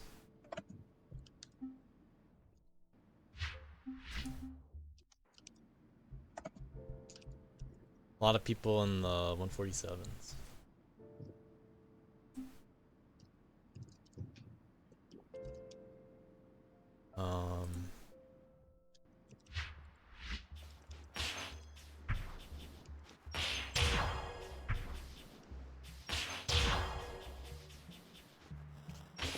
So we're keeping some of the more similar times together. So what some of you may already know is there's some different route ideas that you actually have available to you in this level. Every time you hit the yin-yang pairs, the level flips. And this is something that matters a lot more for, say, an any percent scenario. Like, alright, well, if I were to flip the level at a certain time, it would actually be faster to go through if I skip some of this stuff. You know, and that's great and all, but we're trying to assess the level in this leaderboard. So when you flip the level, all of a sudden there's a lot of prisms and dust that is no longer available, which unfortunately makes it kind of hard to actually use flipping for that kind of purpose. Unless you're really cool in the debug situation, you can just taunt to flip at any time. That's how I played the level for a while. But unfortunately, you guys can't just do that. Now there is, with this in mind, there is something that you can do. There's something you can do that may or may not save time, and we'll see if it actually does or not. So I'm gonna add one more ghost to this. There's a small number of players that discovered that at the end of the level, there are two possible ways to play it.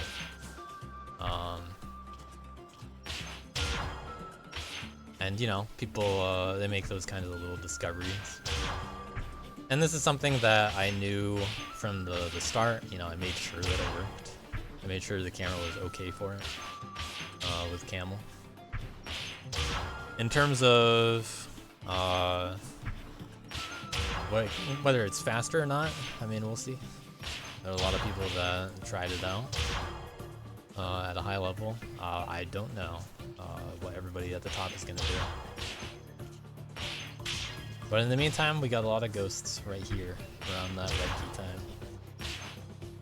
And we'll see Sasha eventually change directions, but not quite yet. It really is only the final yin-yangs. There's something different. Yeah, I think the reason why it works is because some of the yin-yangs like exist in the same location as each other. Yeah. And I mean, I can explain that more. Let's just watch it. Well, that boost was huge. So only getting one of the yin-yangs has lead at the start too.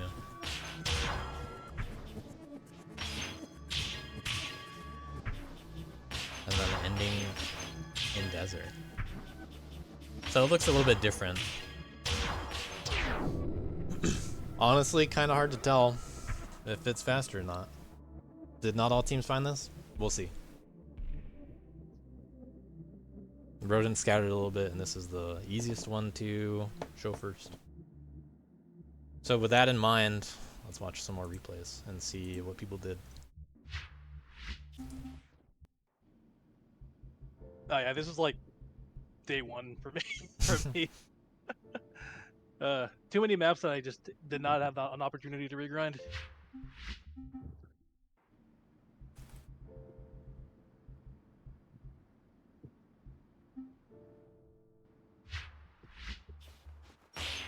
Let me add one more. is actually closer.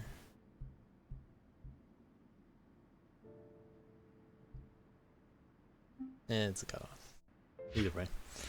Alright, we got 4 right here together. 2 from Wildlife Wranglers, Alex, Feedy, and Bamboo. Bamboo doing a lot on the longer maps. This DLC, pretty new to our community, doing really well, getting a lot of reds. Joined here by Maso, doing really well this DLC especially, and really sticking out last DLC. And then DLC long-standing favorites Arb and Alex. Alex, kind of a sleeper pick in a lot of DLCs. Very often, getting all the keys or getting a lot of points, but kind of going under the radar. They don't call him Alex slowly. Yep. They don't.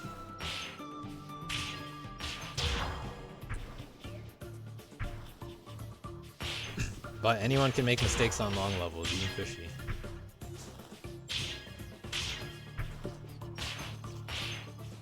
And long levels are full of strats. Maso with the kind of significant lead here. Everybody here taking the top route.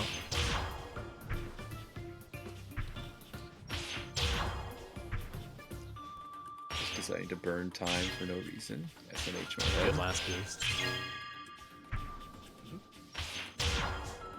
Ooh, no. Oh shit. I missed an attack, but I mean, there's a big gap right here, so Yeah. not missing out on much.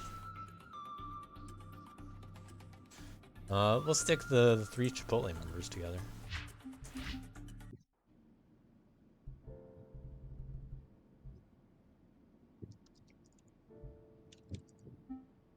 All the 143s. Yeah, I think during the upcoming off season, I'm gonna try to actually task out Yin Yang, get some definitive answers on routing. Cool. Well, I'll say my thoughts after we see more runs. Yeah. So all 3 of these members from Chipotle. We'll see how much difference there is between them. Nighthawk messing up a little bit on that down dash. Gonna start from behind. Better boost.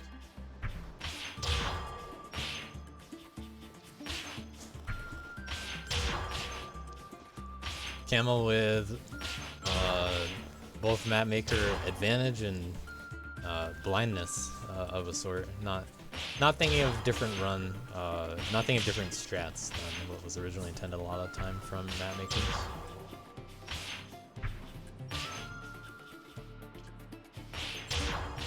A lot of trade-offs going in the boost section there.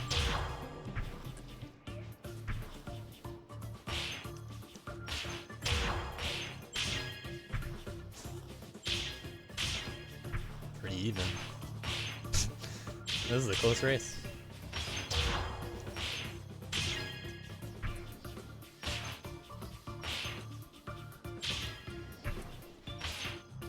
Nighthawk and JBC are reaching the middle together. JBC and Camel taking the top. Nighthawk landing earlier for that boost because he has to. It looks like he saved a little bit of time on them there. Hard to watch all 3 runs at the same time, so couldn't really tell if anyone made any mistakes watching 3 runs together. But, pretty good argument for maybe that bottom route's better.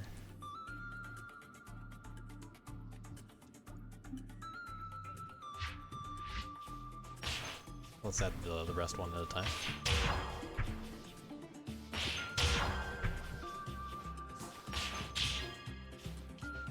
But as we could tell from seeing everybody's replays here, there's a lot of trade-off. back and forth between all three of those Chipotle runs, and Idle's even in the lead at the beginning.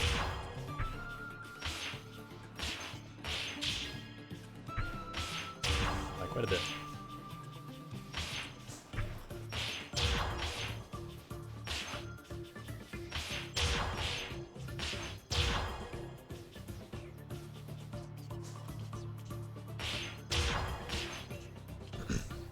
There are a lot of cool little tricks that Kael'Man and I put into the map as a whole. You know, we really wanted to kind of tease at parts of the level that you could see at different times. You know, like the prisms in the wall. I knew how I wanted those to look from the start. Coming up with cool ways to use each other's geometry. You know, just like, that's my ceiling, that's your floor, kind of stuff. Idle with a sizable lead coming in here, doing the flip. Nighthawk able to get really big boosts going to the side, but honestly, Idle coming out still considerably ahead. It had a much better slam boost, perhaps, than JVC and Camel. Let's see Sheila's. Which way did Sheila go at the end? We'll find out, if you don't already know.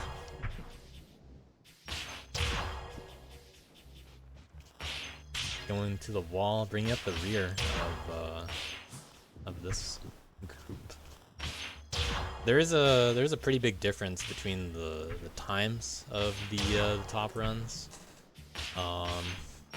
This run is 0.6 faster than Idle's.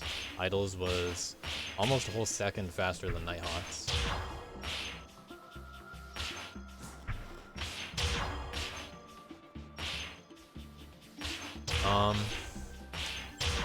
Normally at the end of DLC, so now we're basically just doing the round 3 recap, but next weekend I'm gonna do an overall post-mortem of DLC, and probably around the same time, if not the same time, I'll do a discussion of sorts on how Yin and Yang was put together.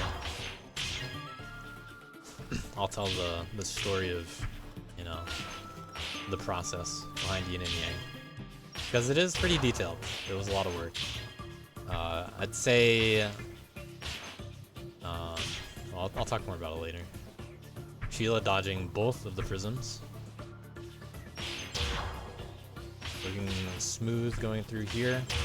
Had a bit of a lead on Nighthawk going through, and just better throughout the whole section.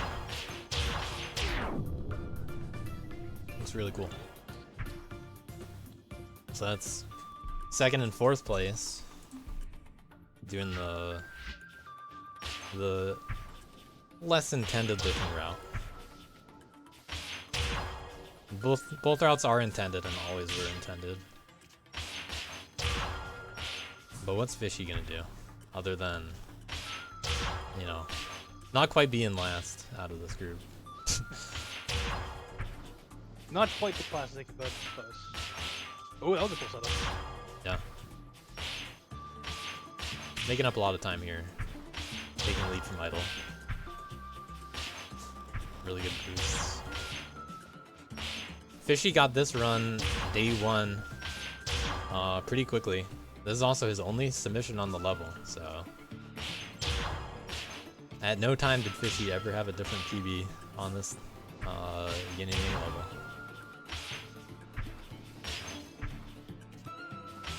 Fishy made sure his first run counted, and no one was able to beat it. All DLC, all round 3. Very dominant player. Really showing on the longer maps.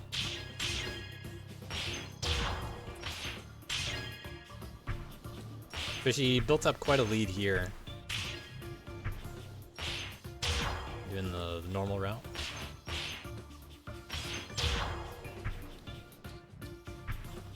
Not looking like he's, yeah, Dropped a few of these boosts by a little bit. Oh, 3 death spots. So if you just compare Fishy's and Sheila's run, you'll probably see that Sheila saved time in the end. But it did look like Fishy could improve the boosts quite a bit. So yeah, Fishy not even doing the alternate route. Still winning by a half second. Yeah, that seems about right. Only red 4 on Yin and Yang. First day, puts up a red 4, never touches the map again.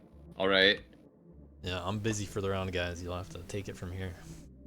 Sorry, can't grind down to red 6. I'll have to just leave it at 4. Christ.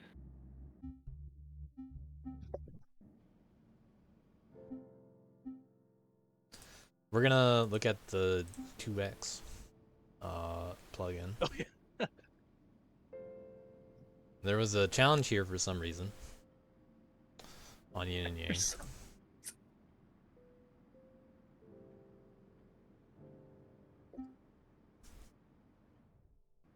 So we have 2 brave contestants, 2x Yin and Yang.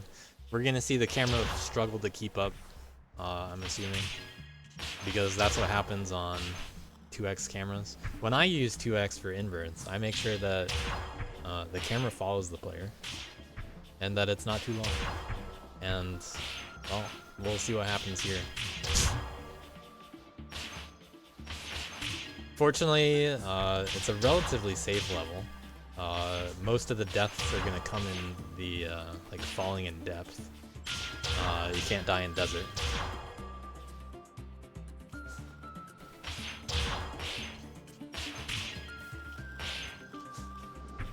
But it did take a while for both of our combatants to even get an SS.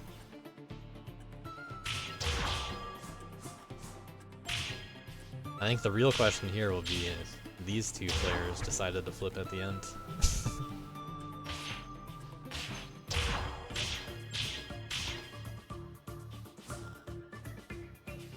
Alright, going around.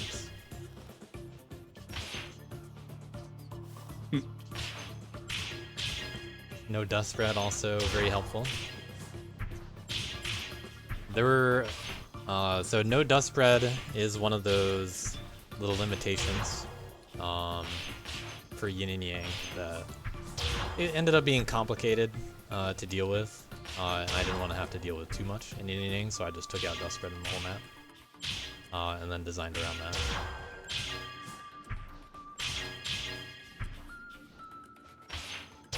I'll explain why next weekend. Yeah, there's an 8% challenge too.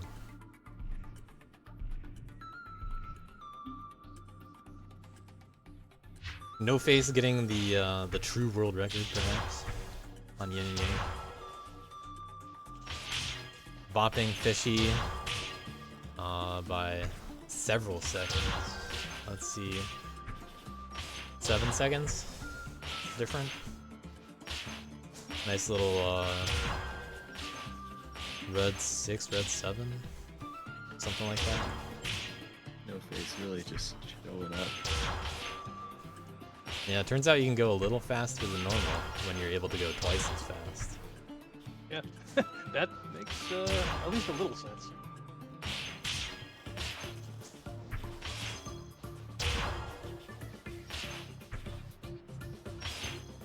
Camera struggling to keep up.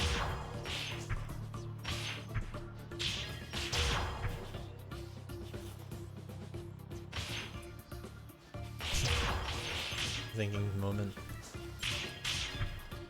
Little break time. Another thing that people may have noticed is there's no dust blocks on the level. That is intentional. I could have made them work, but it would have been a little bit weird. So we ended up just making the level without dust blocks.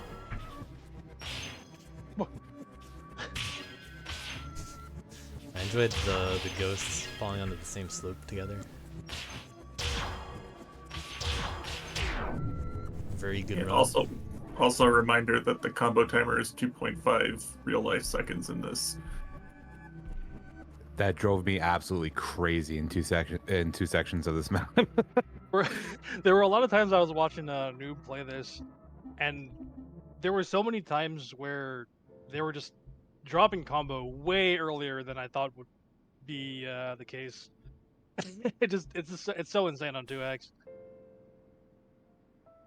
All right, for the final replays here, we're gonna watch any percent, which there was no intended route for any percent in mind on this level. I knew it was gonna be a little bit weird no matter what.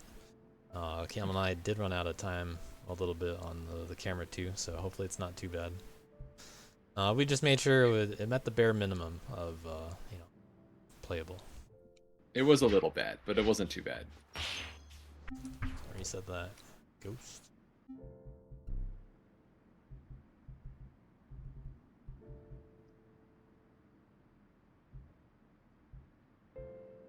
But yeah, Big Diesel and Cow had a challenge here. Starting off with the first flip, skipping the second one. Yeah, you kind of go into the depths and then you just stay in depths. Oh, that's and what works for you. Stay in depths. Oh yeah, true. This is what me and Sheila did. Just stayed in depths for like the first, I don't know, like 70% of the level. Yeah, one of the reasons why Desert was actually shortened was because it's just faster to play depth. Alright, there's that. This is one of the parts where the camera is not as friendly. You finally switch back to Desert, and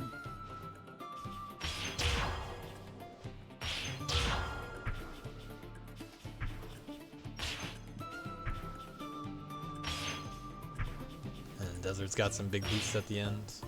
yeah, the alternate ending practice paying off. For the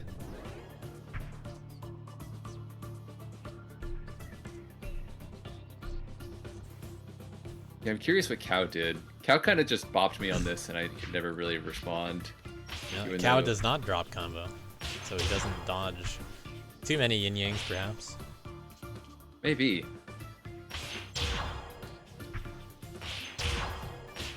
Alright, What saving the? a bit there. Taking the big desert boosts. Oh, interesting. Should have known better. Well, damn, this is really damn cool. I'm Yep. glad I did this challenge, because Big lead from Cow. yeah, I wonder how much of it is routing and how much of it is execution. It's looking like This one both feels at the over. moment. I mean, this does feel like a pretty significant routing difference, though. Unfortunate camera there. Yeah, that that's seems like the, a dominant strat.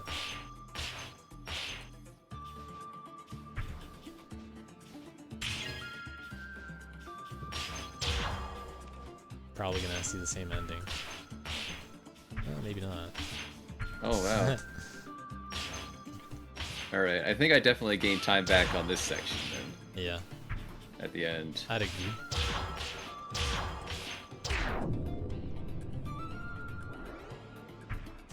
But it sounds like Sheila did pretty much the same route as you. Yeah, I was basically following Sheila's route. I think we were working on the stuff together, and she just had significantly better execution. Yeah. You're gonna have I think to if this was my remember own- what color you're playing as at the moment. Mid-transition fog.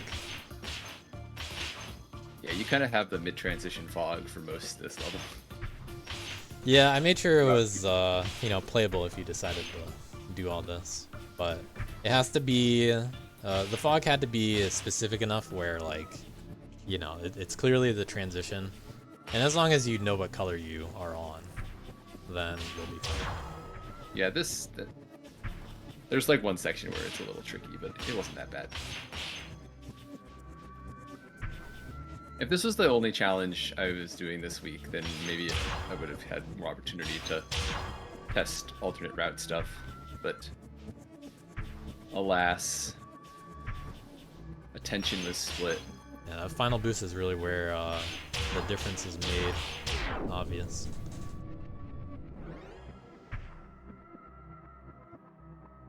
good stuff. There's probably some, golden path using both those routes that might even get sub 1 minute. I'm just making that number up. I have no idea. I'm sure it works. Hell yeah. I wouldn't be surprised. I mean, yeah. Looks like there's stuff that both of you could learn. Yeah, exactly. But hey, that's part of the fun of DLC and teams. Yeah, it's great to hide replays. At least this one didn't have Terras for people to slam their head against. Yeah. Well, speaking of that, this is the final reminder to do the round 3 map poll, which hopefully is still pinned in chat. If it's not, can someone please link it in chat, and I'll go over the results. Thanks, Hard. Yep.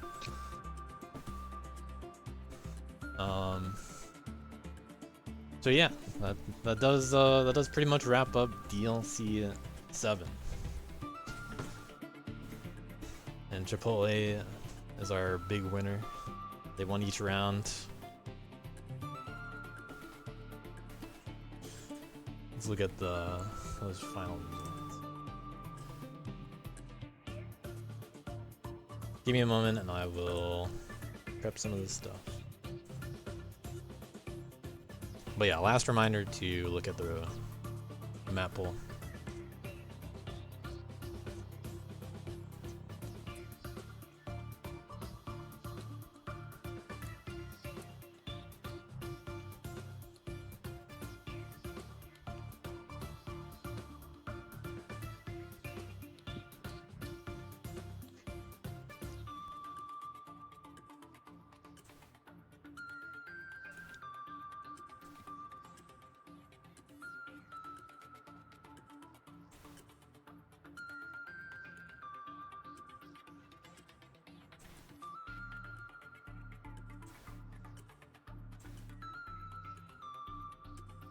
All right.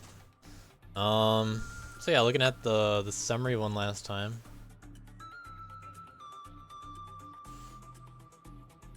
So, Chipotle winning round 3. You know, it may seem like it wasn't too close, but you know, these point differences, these key differences, the challenge differences. It's a lot of small things that all add up, and Chipotle just, you know, they barely won every single time, which resulted in a pretty decisive win. Round 1, it was a little bit more about Chipotle versus V-Ceilings, but Wildlife just barely came up short. Kappa Crew, you know, they always had a chance, but, you know, just continued to fall up short, unfortunately. You know, really won out those challenges at the end, found their stride. Round 2, we had the more clear Chipotle dominance, but Wildlife, they brought it back. It was down to just a few points, both round 2 and round 3. Things really could have swung the other way. But, you know, round 3, in the end, Chipotle did secure it pretty solidly. In terms of overall level points, Team V-Ceilings did carry over the round 1 victory. So the slight win on the overall total points did go to Team V-Ceilings if you just look at the top 20s alone. Chipotle won, or had the most keys, except for the wood keys. That one went to Wildlife Wranglers. And Chipotle squeaked it out. Barely won the overall challenges most points. The total challenge points. The actual challenges did go to Kappa Crew by a small amount, and this is all very close. So out of the actual challenges, we had a 4-point difference from first to last. So very, very close challenge point results. Bounties were also close outside of Team V-Ceilings, which, you know, they did try during the bounties, but even when it's close, it doesn't matter if, you know, you don't get anything out of it, and that happens across the board. So just like how Chipotle, you know, won a lot of close ones and ended up with a good lead, V-Ceilings did lose a lot of close ones, and it showed in the bounties. But then we have the final chat messages sweep. Over double, second place. Better than second and third together. Really goes to show how much talking in a team helps you win, I guess. You know, all that strategizing, I'm sure, is what went on in Chipotle's channel.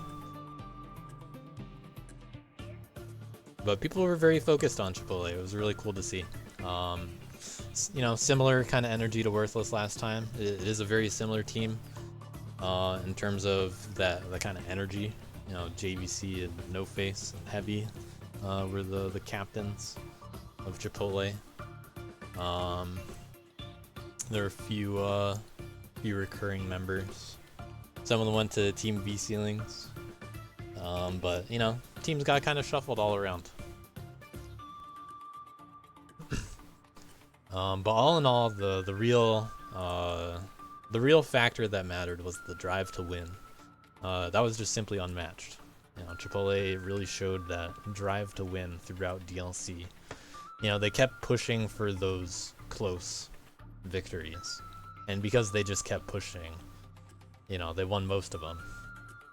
And you know, when you win most of them by a little bit every time, that adds up. So, very good job to Chipotle. They really pushed to win, and they earned it.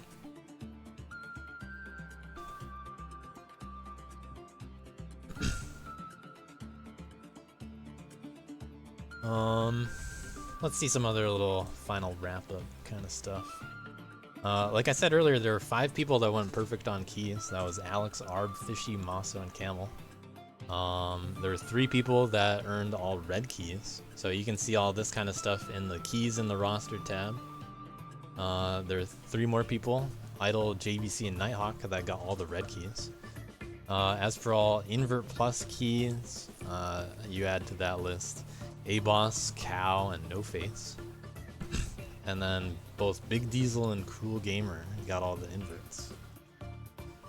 The point totals, let me make sure these are the right numbers. Fishy with the big win, 97.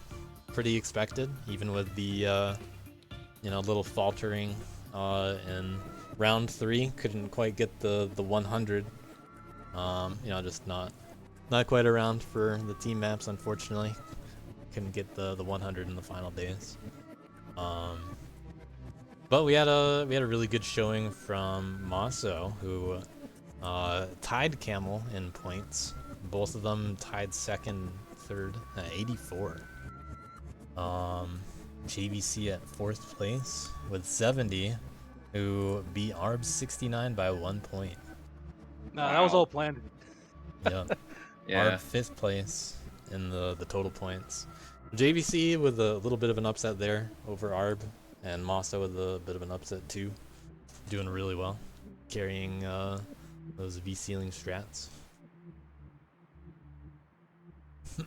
Maso definitely earning that essential 4th seed in the draft compared to Fishy, Camel, Arb.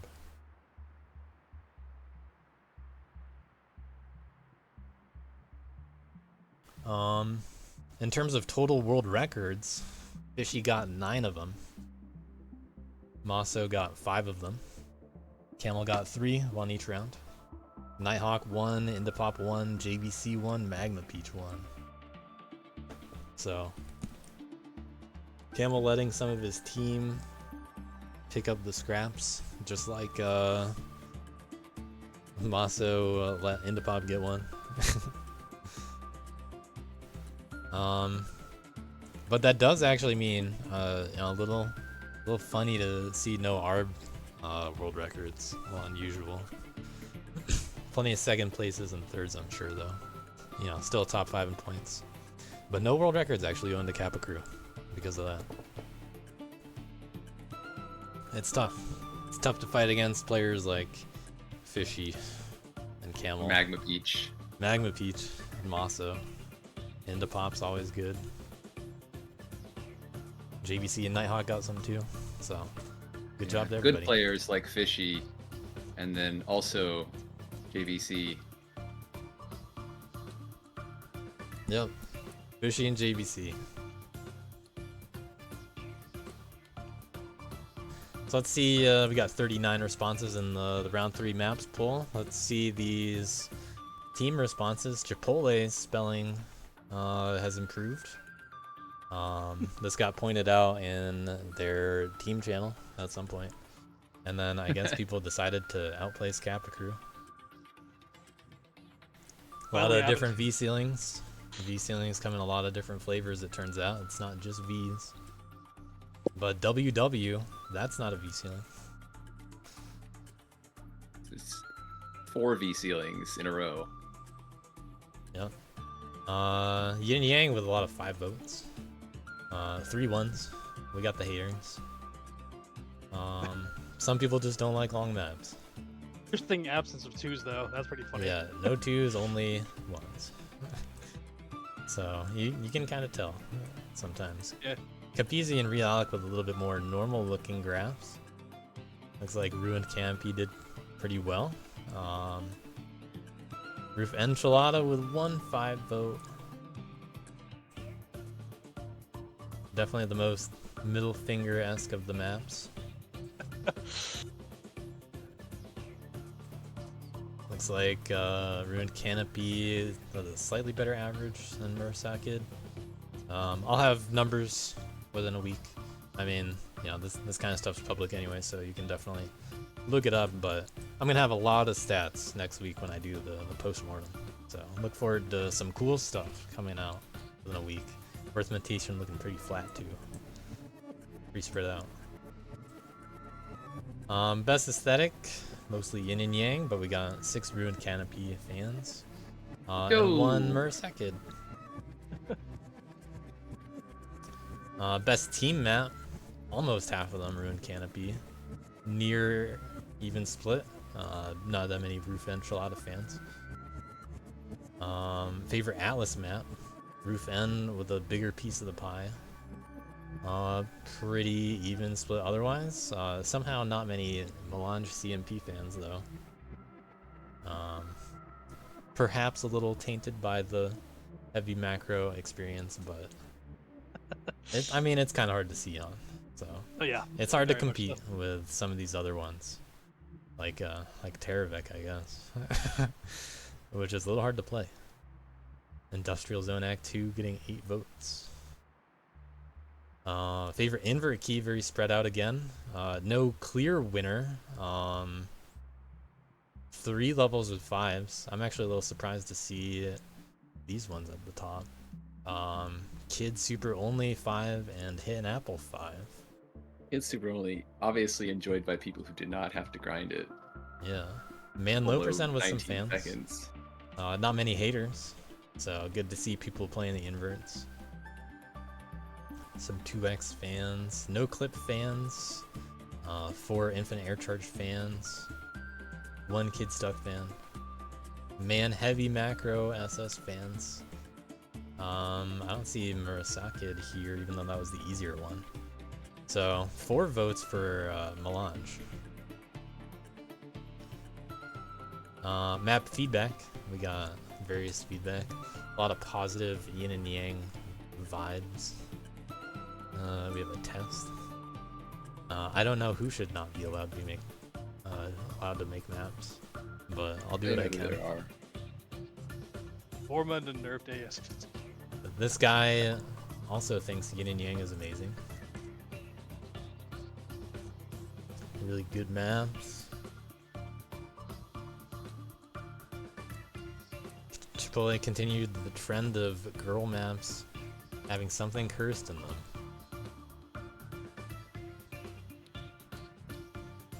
Realoc fun to grind. One of the most fun maps to grind in the whole DLC. Big shoutouts to whoever placed the apples in Murasakid. I think that was Cal, but I might be wrong.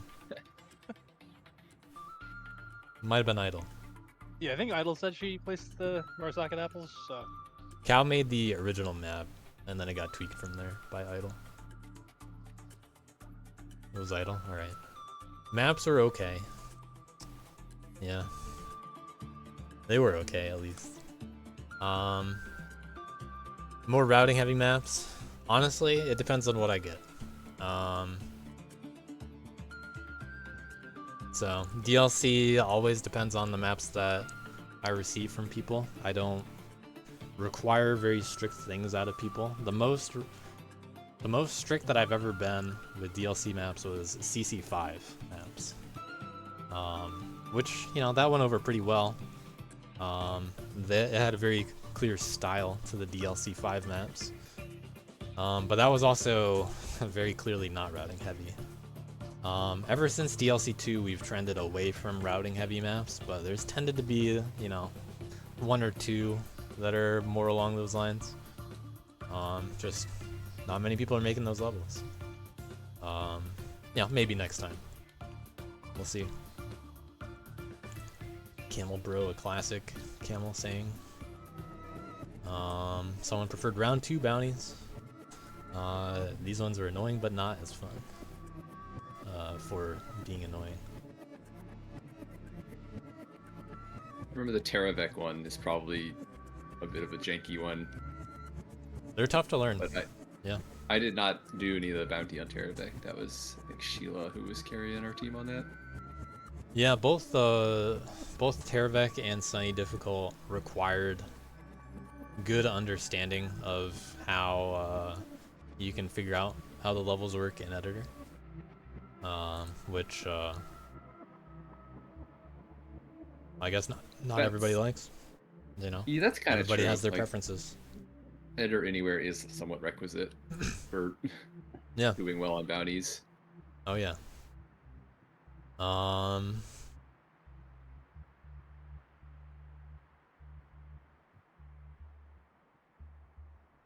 Possible JVC comment.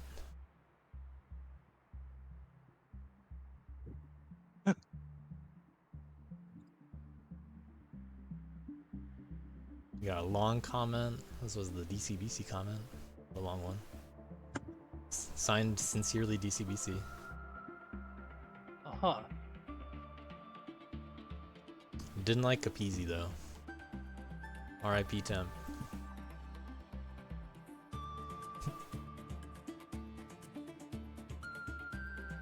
Delete Melange. I'm sorry, but that's in CMP.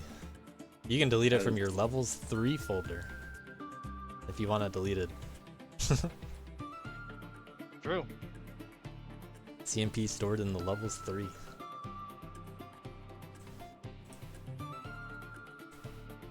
Good maps. The long maps feel too long. That is true.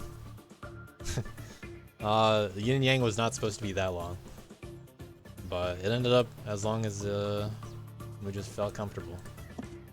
And I was like, the whole time I'm just like, this might be a bit too long for DLC, but I really can't think of anything I want to cut from this. So, you know, we just made a good map.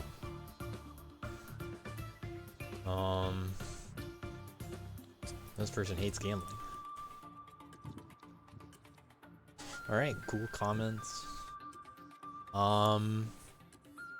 There will be another form, as I've hinted, and as has happened every other DLC. Likely tomorrow, I will be posting a final overall, you know, vote for your favorite maps of DLC 7. If not tomorrow, then Tuesday. But, you know, whatever day works out. The form's, you know, pretty close to done anyway. So there will be a little bit more remaining this DLC. Even though it's all over, there's still a little bit more fun to be had in filling out the final feedback and the final form. There will also be a post-mortem next weekend. I'll talk about how I thought DLC 7 went, because it had its pros and cons.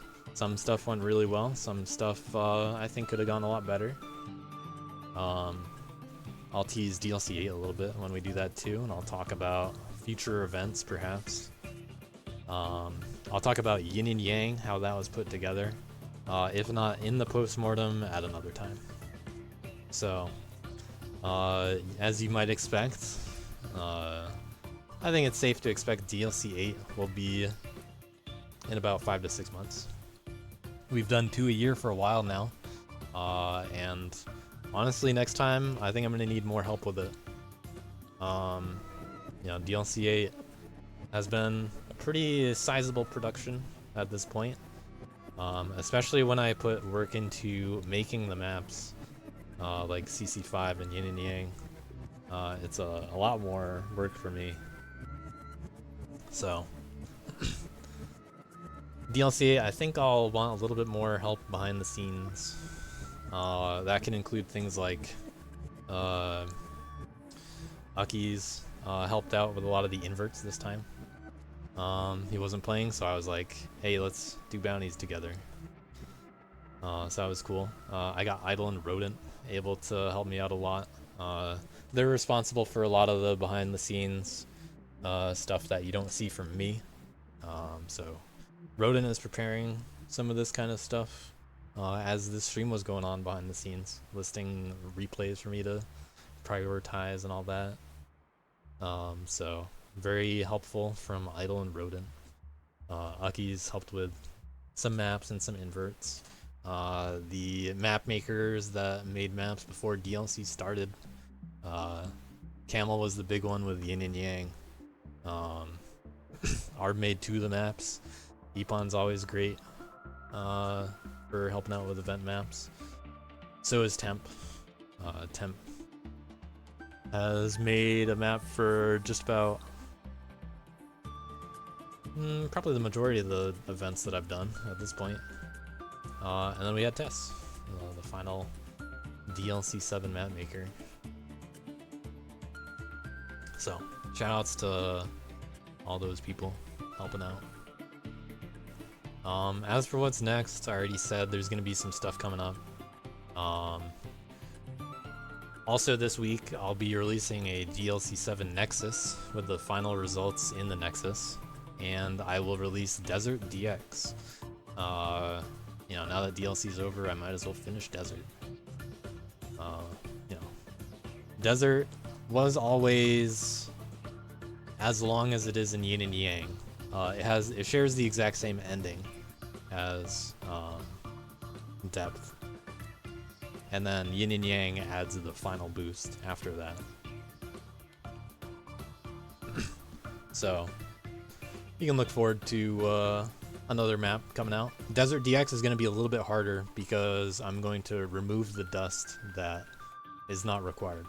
So it's going to be even more of a boost map than it already is. So it's going to be a bit hard to SS. Not like that much harder, but hey, if you got Yin and Yang muscle memory, then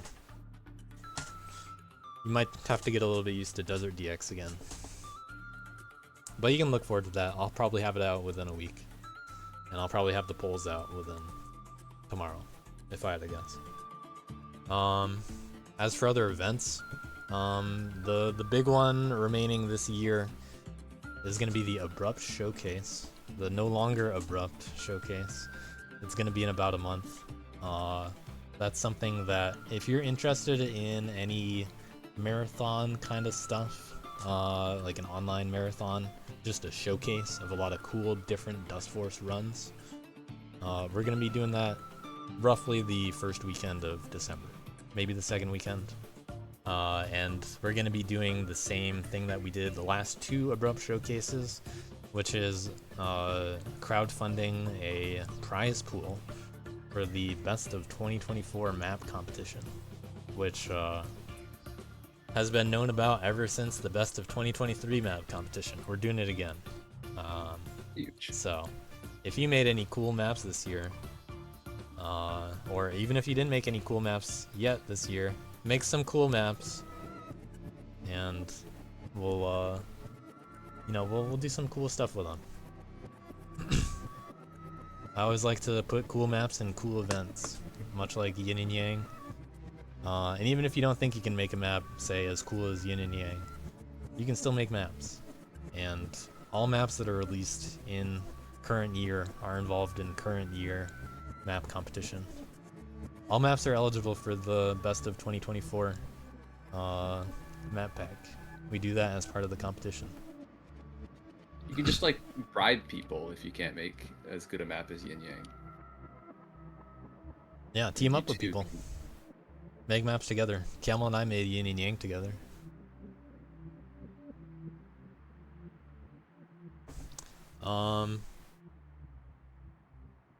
So yeah, you got a couple you got a couple months to make some cool maps. As long as that map gets released this year, it's eligible for the map pack and the competition. Other than Desert DX, maybe I'll even make another map this year. I know some people are working on some cool stuff out there. It'd be cool to see all that, come together. It's not like, say, DLC and CMR are the only cool maps that you'll ever see all year. But yeah, make some maps. And if you're interested in anything related to future DLCs, volunteering, or anything related to Abrupt Showcase, like if you want to do a randomizer or some unique kind of race, start thinking about it, because we're going to do that in a month. That's what we got coming up for Dust Force.